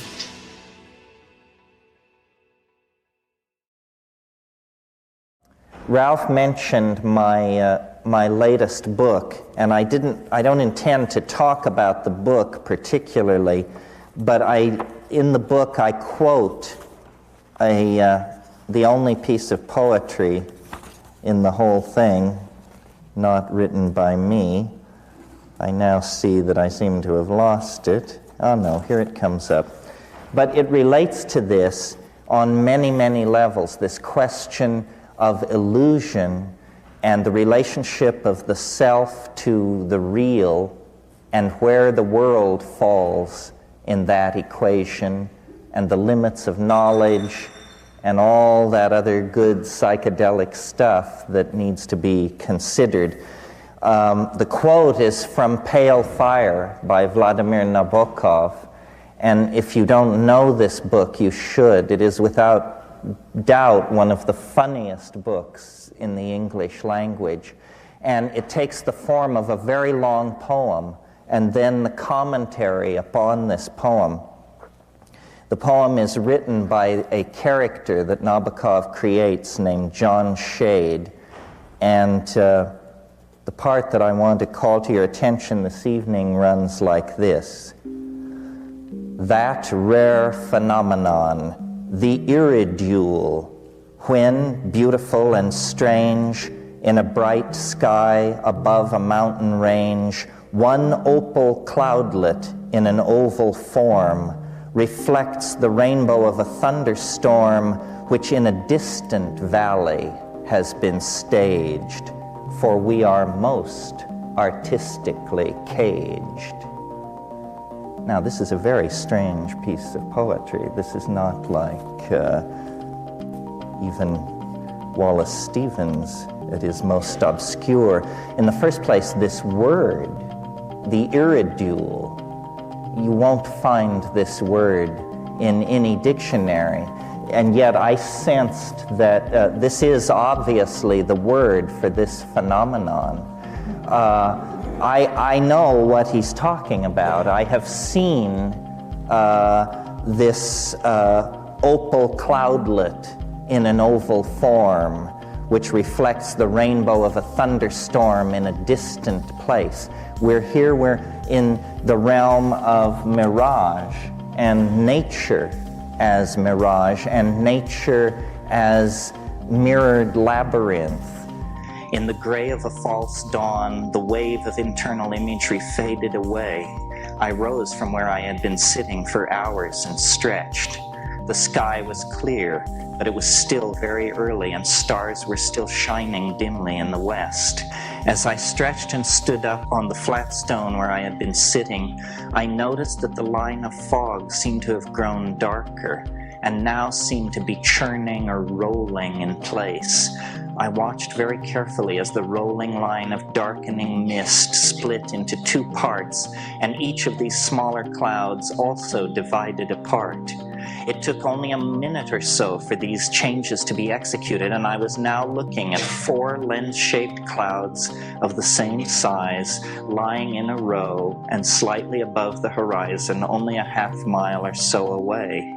A wave of excitement swept through me, followed by a wave of definite fear. I was glued to the spot, unable to move, as if in a dream. As I watched, the clouds recoalesced in the same way they had divided apart, taking another few minutes. The symmetry of this dividing and rejoining, and the fact that the smaller clouds were all the same size, lent the performance an eerie air, as if nature herself were suddenly the tool of some unseen organizing agency. As the clouds recoalesced, they seemed to grow even darker and more opaque. As they all became one, the clouds seemed to swirl inward like a tornado or a waterspout, and it flashed into my mind that perhaps it was a waterspout, something I still have never seen. I tried to shout, but no sound came from my fear-constricted throat. The siren sound was gaining pitch, and in fact everything seemed to be speeding up. The moving cloud was definitely growing larger rapidly, moving straight toward the place where I was. I felt my legs turn to water and sat down, shaking terribly. For the first time, I truly believed in all that had happened to us, and I knew that the flying concrescence was now about to take me. Its details seemed to solidify as it approached. Then it passed directly overhead at an altitude of about 200 feet, banked steeply upward, and was lost from sight over the edge of the slope behind me. In the last moment before it was lost, I completely threw open my senses to it and saw it very clearly. It was a saucer-shaped machine, rotating slowly, with unobtrusive, soft blue and orange lights. As it passed over me, I could see symmetrical indentations on the underside. It was making the whee, whee, whee sound of science fiction flying saucers. My emotions were all in a jumble.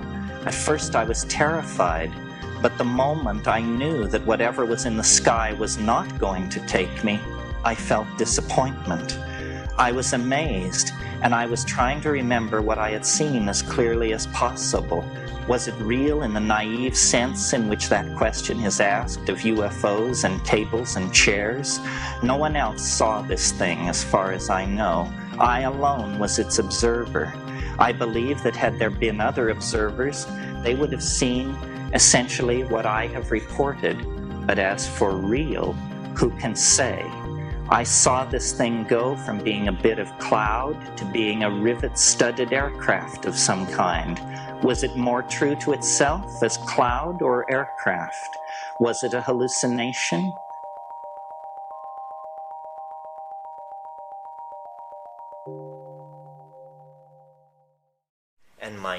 eyes went to water, and I just sat down, and as it came toward me, I could see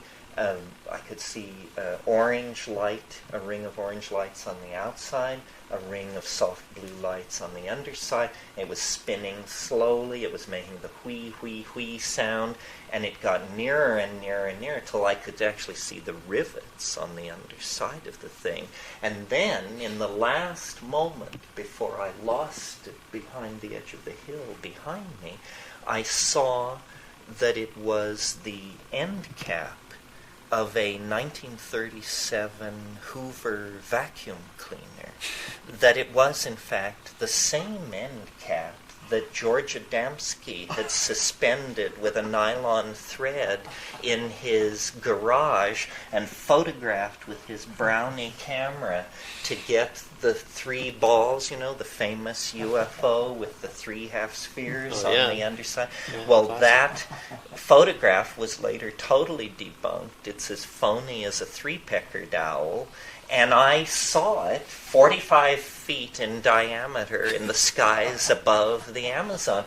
And when it was over, I just howled because I realized, this is much more disturbing than a ship from Zeta Reticuli, because this is simultaneously confirmation and disconfirmation. Nobody in their right mind would tell that story, because the story contains within itself the seeds of its own disconfirmation.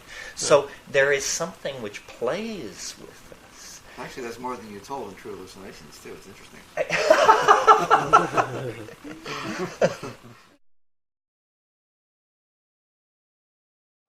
In the late summer of 1975, Dennis and I decided that the world we were exploring required a wider audience so that some consensus concerning what was going on could be established. To that end, we wrote and published a guide on the method we had developed to cultivate the Stropharia.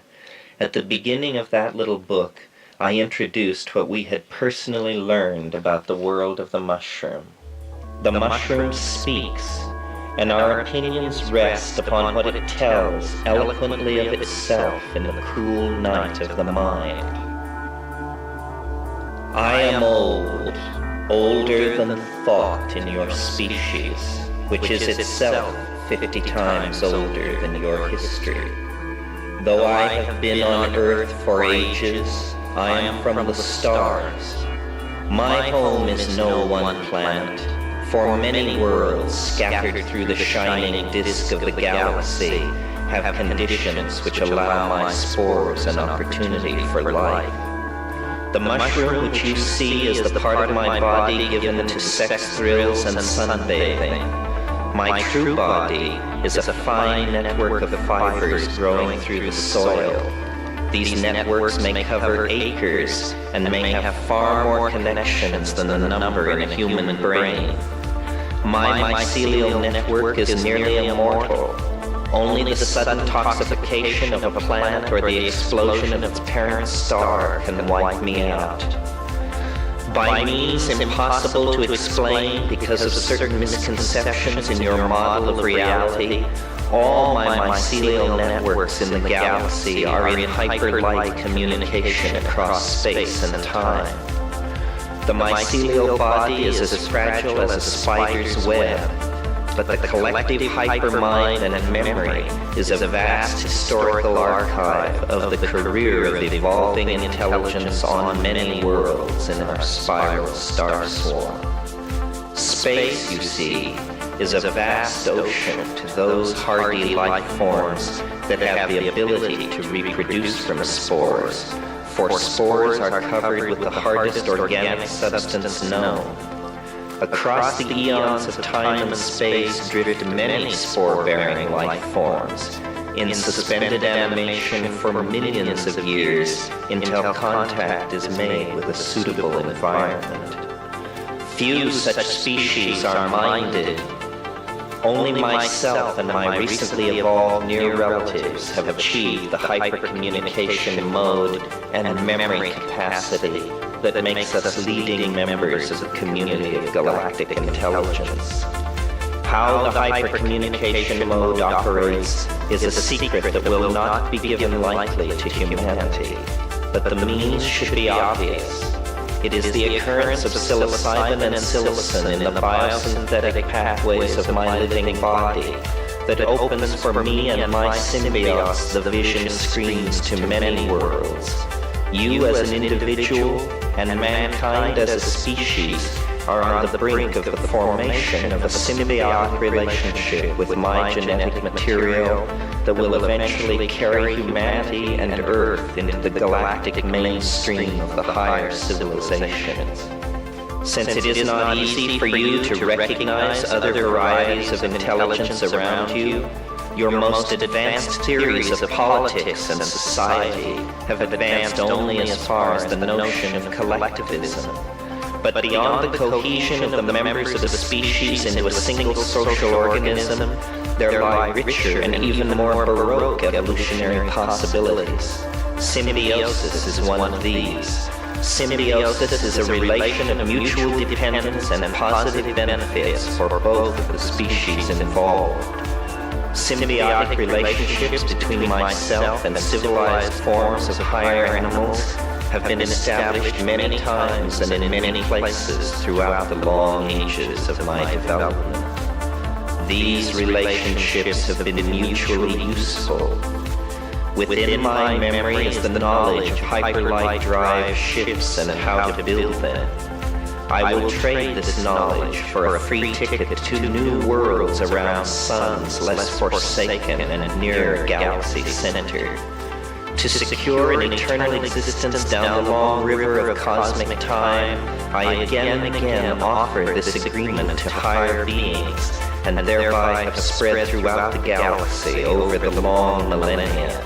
A mycelial network has no organs to move the world, no hands, but higher animals with manipulative abilities can become partners with the star knowledge within me, and if they act in good faith, return both themselves and their humble mushroom teacher to the million worlds all citizens of our star swarm are heir to. Look what's going on with Santa Claus. First of all, Santa Claus's colors are red and white, the colors of the Amanita muscaria, for sure. Santa Claus lives at the North Pole. What does this mean? It means that Santa Claus lives at the Axis Mundi, where Yggdrasil, the magic world ash of Welsh mythology, has taken root. Santa Claus flies. This is what shamans do. Santa Claus is the master of the reindeer, the animal most associated with the Amanita muscaria. Santa Claus is aided in his work by troops of elves. And what is the work of Santa Claus? To build toys for children. Remember the DMT things saying, look at this, look at this. Well, those were off-duty elves, clearly.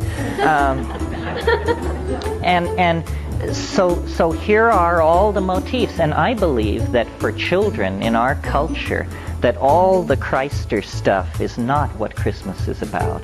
Christmas is about standing in front of the tree on Christmas morning with the gifts arrayed and the twinkling lights on. Well, that tree is the tree that the Amanita muscaria forms its symbiotic relationship to. It's always spruce or pine that it has a mycorrhizal relationship to. So the number of motifs relating Santa Claus to a cult of Amanita muscaria, there's almost nothing but relational motifs there. And yet if you suggest this to people, they just back away in horror, you know.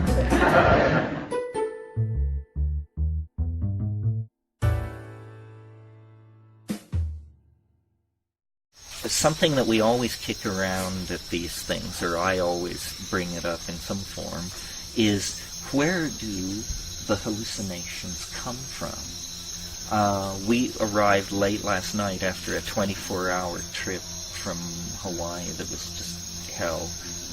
or as much hell as modern airlines can legally inflict upon it. and got stoned, and then we were laying there, and it always happens when you're cut off from cannabis for long periods like that. When we turn to it, it's 10 times as strong, and the hallucinations were exquisite. And, I've been looking at hallucinations now for 30-some years. And I looked at these last night, and I thought, if someone would ask me what were they like, what would I have to say? And I had said, indescribable. Indescribable. And I looked and looked, and I could look to my heart's content, and they were indescribable. So we always come around to this question, where do the hallucinations come from? And I suppose the unconscious reductionists among us, and I don't mean that they're unconscious, I mean that they unconsciously use reductionism, probably assume that it's some kind of iteration thing, that bits and pieces of everything you've ever seen are rolling in some kind of neurological kaleidoscope that can run forever and just produce this endless download of drifting imagery. But there's a problem with that, because this stuff is too coherent, it means too much, it's too emotionally charged. Well, we have never really rallied as a group to try and locate in our combined opinions the one or several sources of these images. And I think that,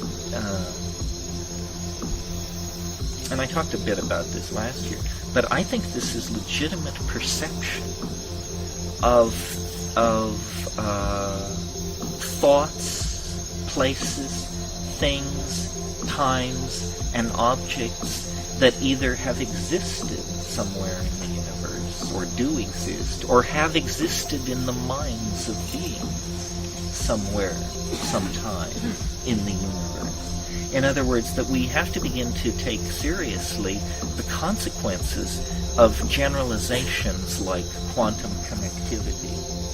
In other words, it's one thing to bask in the light of the overarching metaphor, which says everything is connected to everything else. It's quite another thing to say, and so then what are the consequences for me of this? And the answer seems to me to be that the imagination, the inside of our heads, really is the most vast frontier imaginable. You have the Hubble telescope inside of you.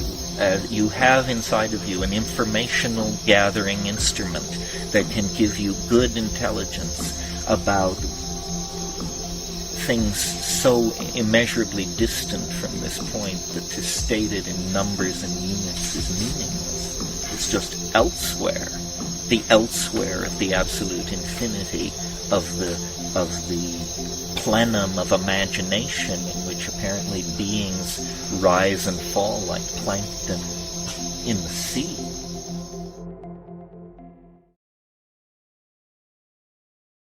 I'm not an abuser. It takes me a long time to assimilate each experience, and I feel, I never have lost my respect for it. I really feel dread is one of the emotions that I always feel as I approach it, because I have no faith that my sails won't be ripped this time. I always make the metaphor, it's like sailing out onto a dark ocean in your little skiff. And, you may view the moon rising serenely over the calm black water, or something the size of a freight train may roar right through your scene and leave you clutching at an oar. And I don't know, astrology is maybe helpful in figuring out when to go and when not to go, but there needs to be a way to figure out when to go and when not to go. Now, your question about the dialogue, I mean this very literally. It speaks to you, you speak to it. It says things. I don't know how many of you have read the book that my brother and I wrote under pseudonyms called Psilocybin, the Magic Mushroom Grower's Guide. But in the introduction there's a rap which is all about I am old, 50 times older than thought in your species, and I came from the stars. Well, that's verbatim, you know. I just was writing it furiously. And sometimes it's very human. I mean, my approach to it is Hasidic. I rave at it. It raves at me. We argue about what it's going to cough up and what it isn't. And I say, well, look, you know, I'm the grower. You can't hold back on me. And it says, well, but if I showed you the flying saucer for 5 minutes, you would figure out how it works. And I said, well, you know, come through.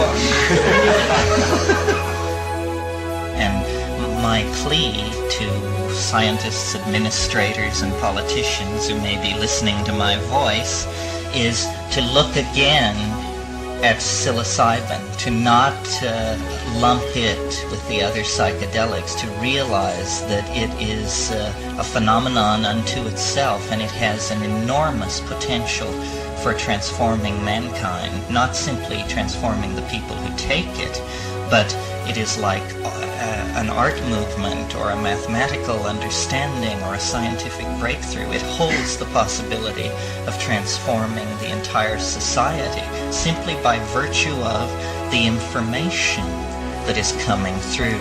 This is a source of gnosis, and the voice of gnosis has been silenced in the Western mind for at least 1,000 years.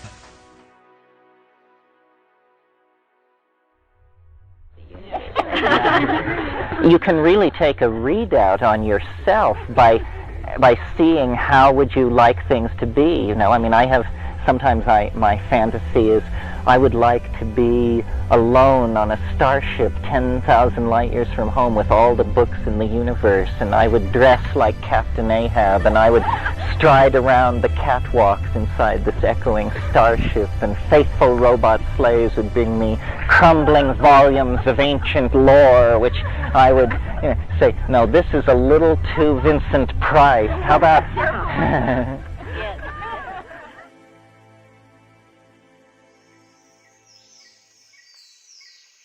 I've told the story about how in the Amazon, when all this stuff was breaking loose, I went through this period where very calmly and deeply and without having any need to tell anyone, I thought, I came to the opinion that I was like enlightened.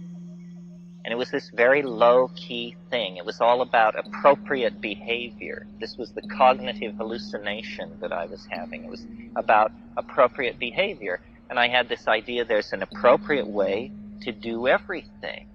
And if you do it the appropriate way, no energy will be lost. And so you become like superconducting. You become like some kind of super Tai Chi character where you just do things so niftily that there's no problem, whether it's plucking a flower or moving a boulder. And I was told, when you think, sit on the ground. There were all these teachings, and they were very simple. They were things like, sit on the ground, stupid. And, use your fingers. That was a big teaching. Use your fingers. So one of the things I was into was how you wash the pot. We had one pot. It was this little enamel pot. And we would bake it over a fire, and we baked beans and we baked rice and all these terrible things that would get scum on the bottom.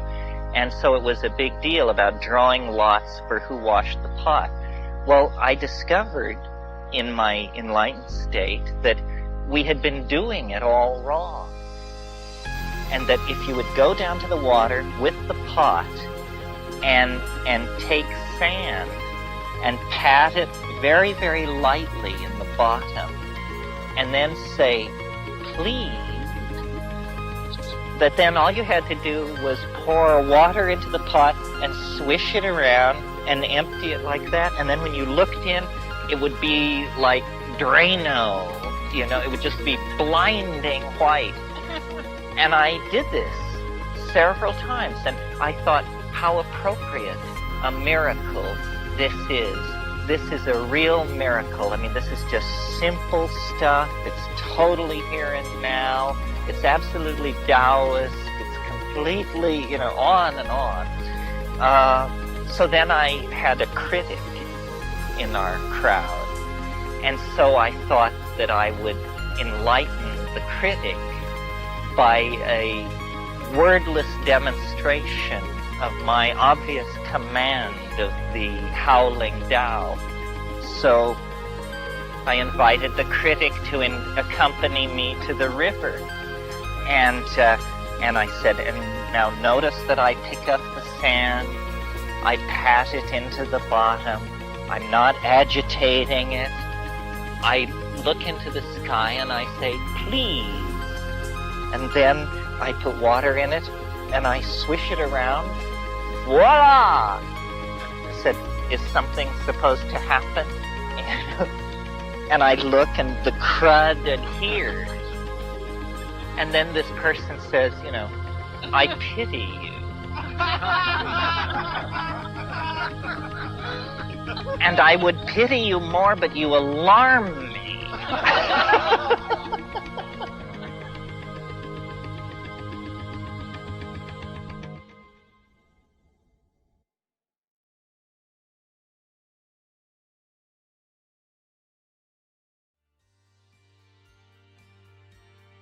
My life is fairly science fiction-y and carries over it this question, which I grapple with all the time, which is, who do you work for? What is going on here? Do you understand what you're doing? And if you don't, who does? And why did they set you marching? Because I can tell what's happening here. We're trying to tinker with something. It's a groping in the dark for a button. We're trying to make something happen by saying words, by setting examples, by empowering people to do certain things. This is the mushrooms program, not mine. I mean, left to myself, I would probably be a hermit. And I'm much too cynical for crusades. But the mushroom isn't. The mushroom is a gung-ho kind of guy. And, has this whole vision of man and fungus hand in hand to the stars. And I just say, you just meet the damnedest people out in the fields, and this is one of them. And it's just a matter of shopping around, and finding out what actually sets your knees knocking. What actually makes tears of joy run down your face spontaneously? What actually can make you grovel and plead for mercy? And it is this force, this real invocation of real spirit. It is a dark night of the soul. It is an ecstasy, apotheosis, apokatastasis. It even happens outside of Greek. It is pure challenge met and overcome, pure self-authentication. And in a world where we are just buffeted, used, set against one another, misled, misconstrued, lied to, and controlled, nevertheless, you can just push between the tents of Carnival Row and walk out into the woods, and there you find the spiritual life waiting. There you find the limpid, sophic waters of the Tao that were always there. And it's a matter of courage. Nature loves courage. Nature is an infinitude of doorways opening into authentic being, calling to us with the voice of our ancestors, the spirits of the planet, the time travelers that rove the centuries ahead of us, and who knows what else. The whole fact of being is a palpable, ongoing, continuous miracle. And we know this. We feel it. I'm saying this because I'm glib but we all know it. That's how I'm able to say it. You know, it is elicited from the group mind. If it weren't in you, I would be incomprehensible. So we form then an understanding, and then we each are strengthened in the private trials of our souls when we go to meet these things, when we try to hammer out a relationship to the ally, when we try to hammer out a relationship to the denizens of our own unconscious. This is life authentically lived.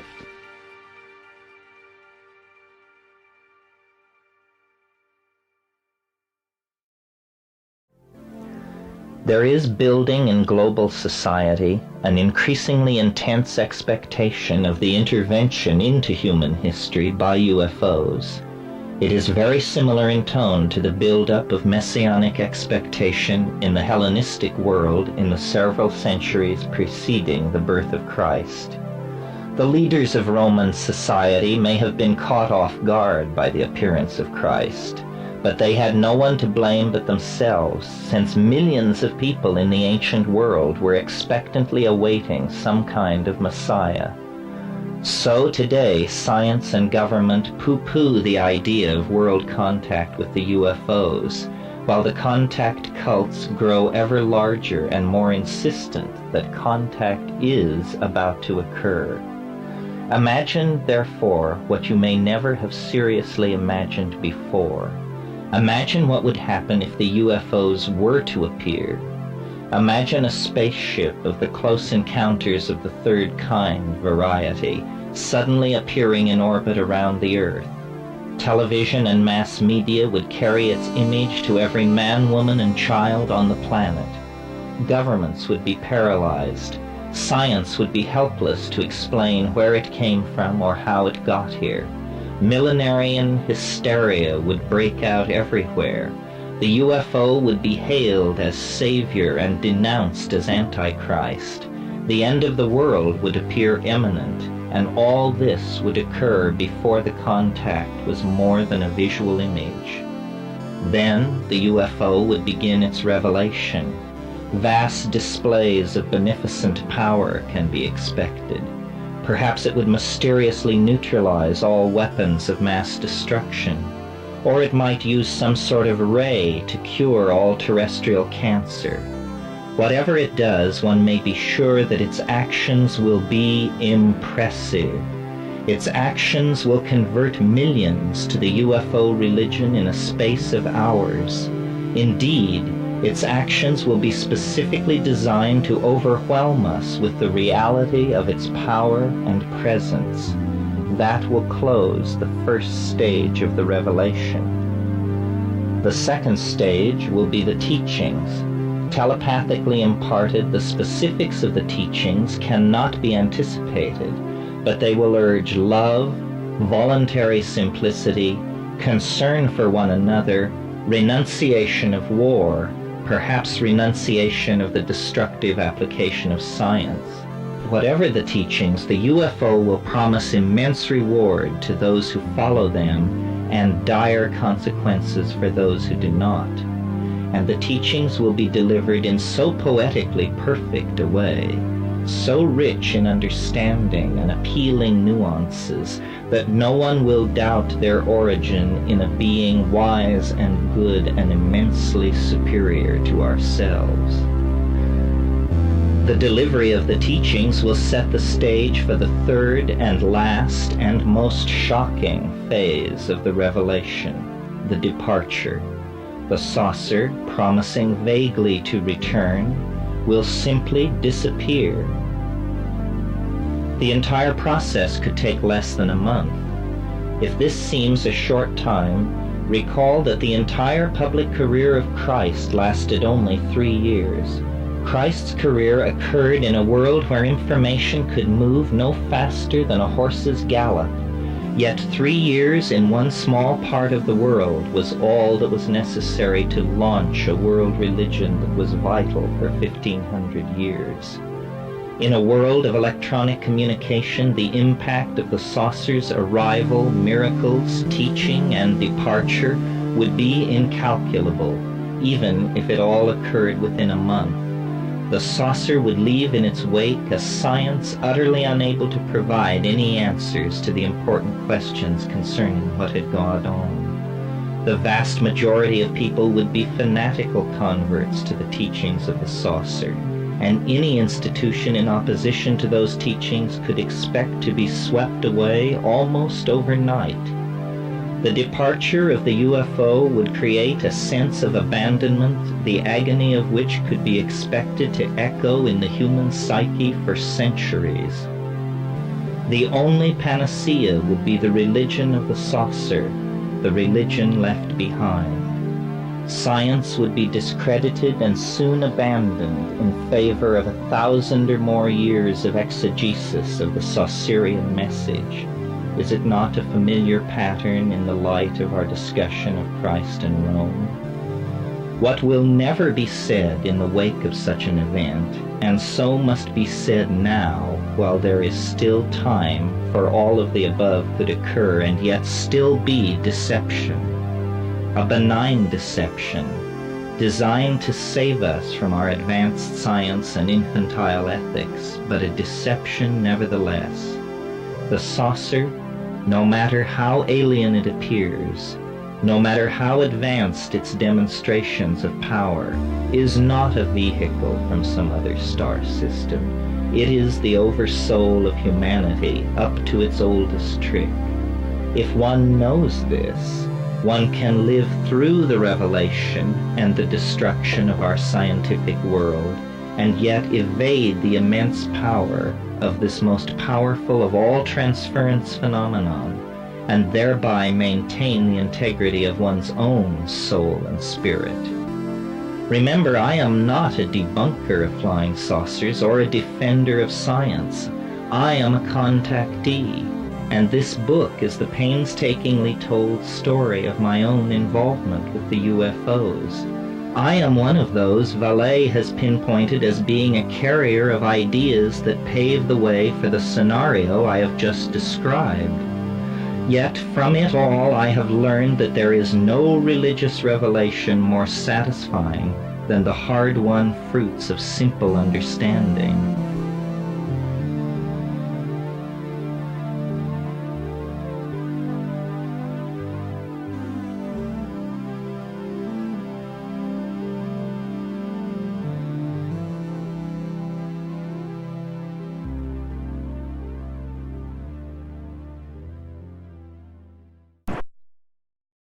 Because, ultimately what you're thrown back on is that you are a monkey. It's nothing to be ashamed of, but on the other hand, it's nothing to write out of the equation either. You're a monkey, for God's sake. And yet you're asking to understand the nature of reality. What would you think of a squirrel that ran around with that as a goal? I mean, you would just think, what? Why don't you just bury nuts, make noise in the trees? Well, so now we have particle physicists and quantum physicists, but even they admit that matter has now become so wacky that the grand enterprise of the conquest of reality through reason has revealed that reason has no place in the domain of reality, that reality itself is not reasonable. Rupert was just describing to me a conference he was at with Dennett, the guy who wrote Consciousness Explained. You probably all know that book. And it should have been called Consciousness Explained Away. But anyway, Dennett was saying, I want to get rid of magical matter in the brain.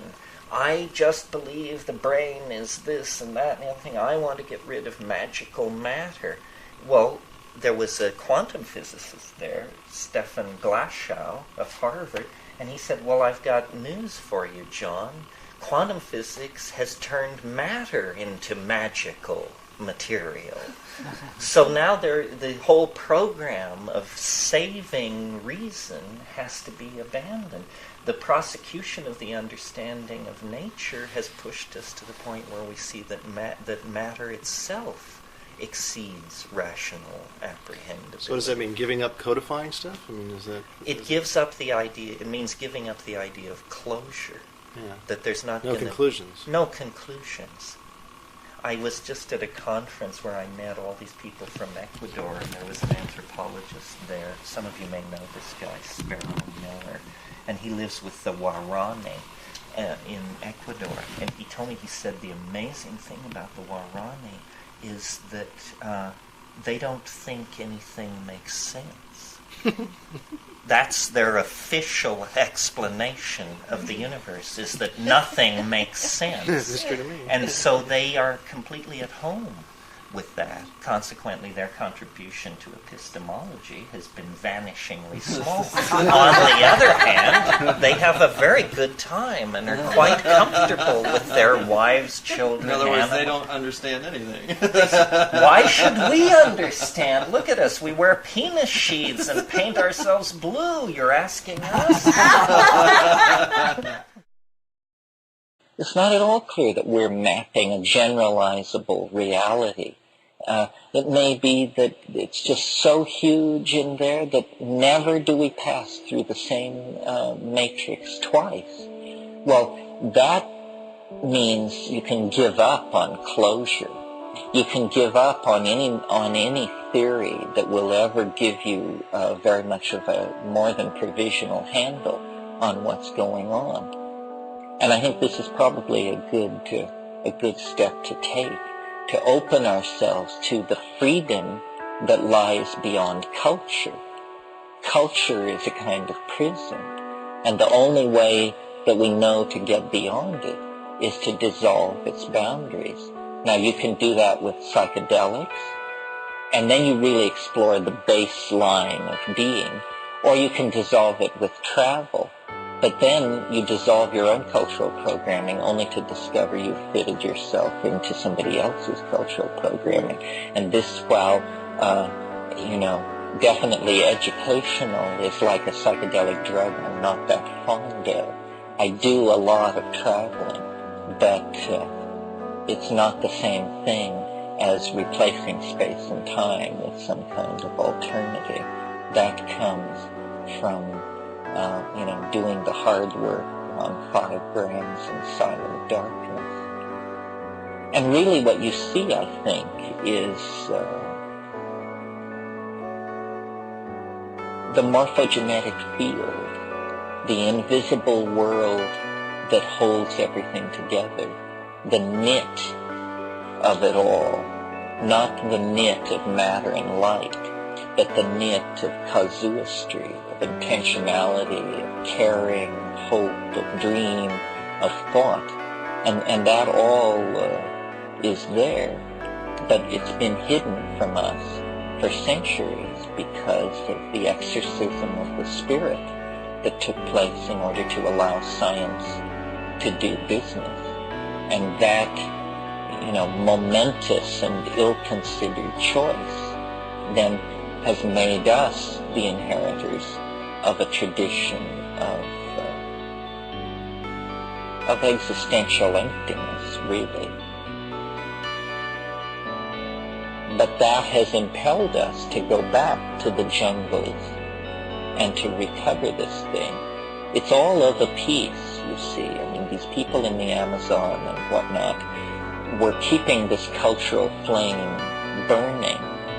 But these cultures are now all dead. They are either dead or in a state of advanced, suspended animation.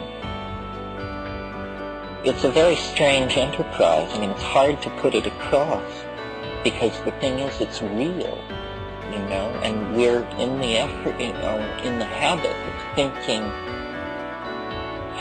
that the mind can move unobstructed from one edge of the universe to the other, that there are no secrets. But actually there are secrets. At least these are secrets, and hard to tell. I mean, I tell them, and you hear them, and we seem to have been allowed a cosmic dispensation. But why that is very hard for me to understand. I would have thought that this would have been headline news 20,000 years ago, right up until the present. Instead, it's very tentative. Apparently, this is very threatening to us. We are not as eager to sail over the edge collectively as we think we are. So then it becomes the function of the shaman, the gadfly, the go-between, to carry information back and forth between these worlds. I'm convinced that if there were no shamanic pipeline, there would be no human life as we know it on this planet. I mean, there could be climaxed animal life. There is no need for this higher order linguistic style of self-reflection to come into being. It's that something is plotted, something is working itself out in us. We are the cells of a much larger body, and like the cells of our own body, it's very hard for us to glimpse the whole pattern, the whole what is happening, and yet we can sense that there is a purpose and there is a pattern. Well, the way you connect the pattern with the lower level is by dissolving the boundaries of the ego and the self into this larger thing, and then it's found to be there, reflective on many levels. It doesn't require a mechanism. Everything is obvious. If things don't appear simple to us, I think it's because we haven't thought about it long enough. Well, so that's sort of a survey of some of this stuff. Thank you very much.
We are closing distance with the first moments of true human civilization. You know, when people actually do treat each other with respect, when there actually is a place made for the celebration of human differences, when we actually do feel the suffering of the people around us and respond to that. So without psychedelics and the models that they make possible, hope is, I think, a very, very fragile thing. And that's why I take the position that I do, because I think that we are on the brink of the adventure for which we left the trees and left the African plain. But it's not a sure thing. It rests in our hands, as it always has. I mean, remember that in the last million years, 9 times the ice has moved south from the poles, miles high, pushing before it our ancestors, people wrapped in skin, naked as jaybirds, marginal as can be, no antibiotics, no global weather forecasting, no nothing. And they didn't drop the ball. They survived. They took care of their children and their elderly. They passed the skills and the technologies and the insights and the songs down the long stream of time. Can we do any less? We who have in our hands the power to shape the planet for good or evil, we who can communicate with each other globally in a moment. It would be a pretty sad commentary on the notion of cultural progress and intelligence if they could keep the faith and we can't. So it all went for this. It will all be made clear in the lifetime of most of us. And so I just want to sort of close on that note, invite you to keep the faith, invite you to explore the edges, and to make of yourself a vessel, a conduit for the world-transforming logos that is trying to speak to all of us to create a sane and viable and celebratory world for our children and their children. Thank you very much.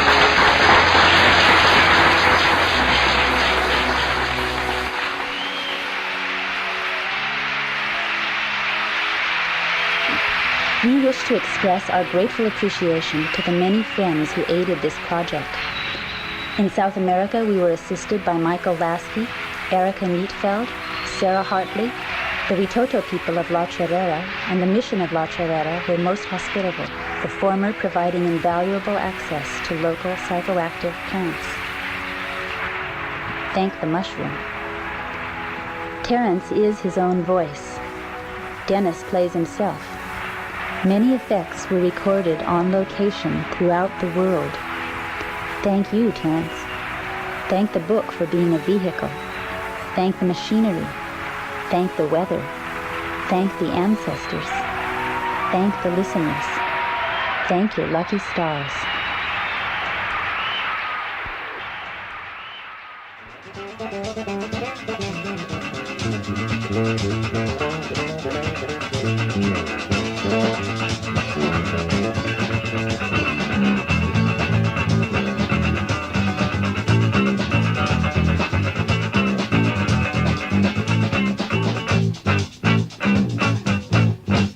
Born into a highly intellectual community, went to highly intellectual school. We read highly intellectual books according to a highly intellectual rule. Don't you know what I used to know? Disappeared on the river like falling snow. Lord above, when it came to love, I was a highly intellectual fool.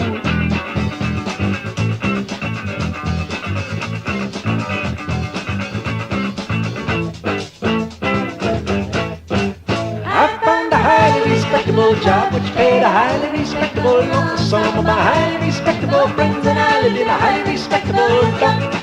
Don't you see what I used to be? Disappeared on the river, just flowing free. Lord of strife, when I came to life, I was a highly respectable chump.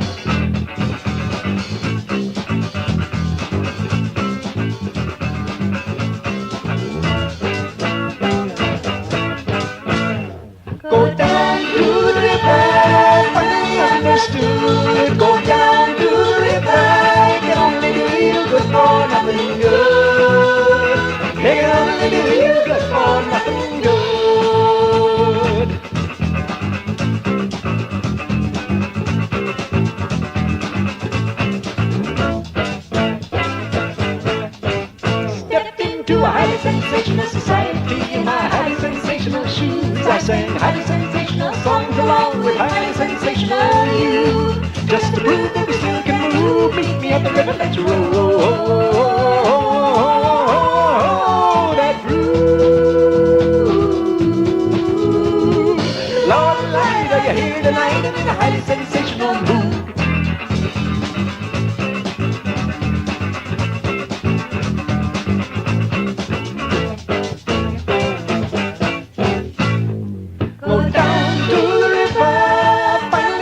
misunderstood. Go down to the river. He can only do you good for nothing good.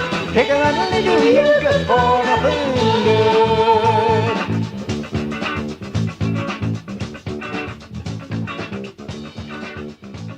It can only do you good for nothing good.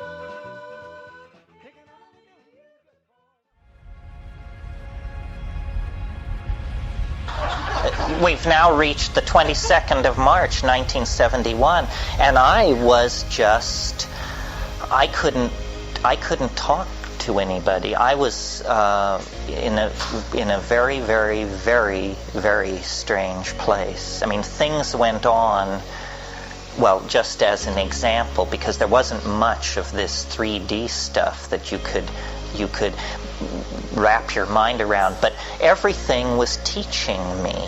Everything had a message for me. And I would go out into the jungle, and I would raise my arms above my head, and I would call the butterflies into me out of the jungle, and they would come, first by dozens and then by hundreds. And I would stand there, and here's how the thought progression would go. I would call the butterflies in, and then it would move me to tears. So there I am standing, covered with butterflies, tears of joy streaming down my face, and streaming down my face, and streaming down my face. And finally I begin thinking, so now what? And then I think, the people back at the camp who doubt me, those bastards, wait till they see this. So then I would go to the camp, and I would be smiling, the tiny smile that only Buddhas can manage, and I would invite them into the jungle to see something unannounced. And so they would say, well, I don't know, you're just, all right, we'll go. So then we would go into the jungle, and I would raise my hands above my head, and I would call the butterflies in, and none would come. And these people would just say, oh God, it's getting worse and worse and worse. Your brother is nuts. You have delusions of this is pathetic. I mean, this is a mind in wreckage. This is the green hell. This is the thing we feared the most, you know? And so eventually, and any of you who are self-diagnosed as schizophrenic will agree with me on this, I'm sure. The key to surviving schizophrenia in one piece and avoiding massive intervention by the mental health care authorities is shut up. Shut up about it. Do not talk about it.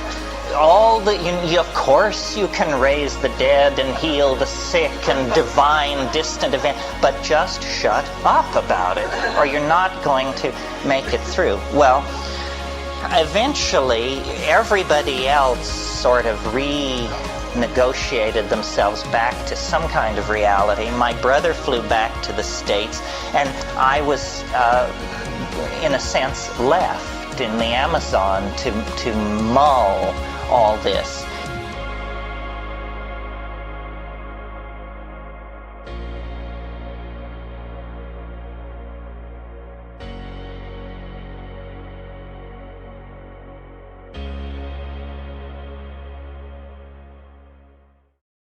The mushroom once said to me, "This is what it's like when a species prepares to depart for the stars.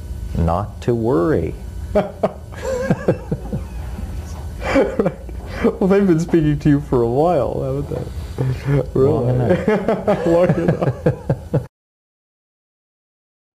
In my highest states, I have had the insight, which I will convey to you without saying it's true, that this is the most limited form of existence you will ever know.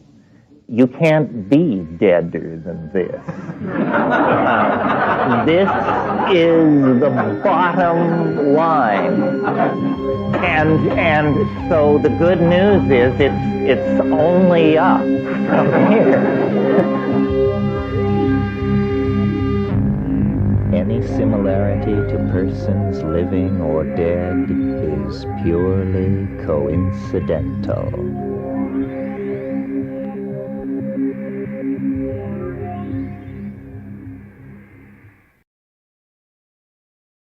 Then would you be convinced? Well, look at this!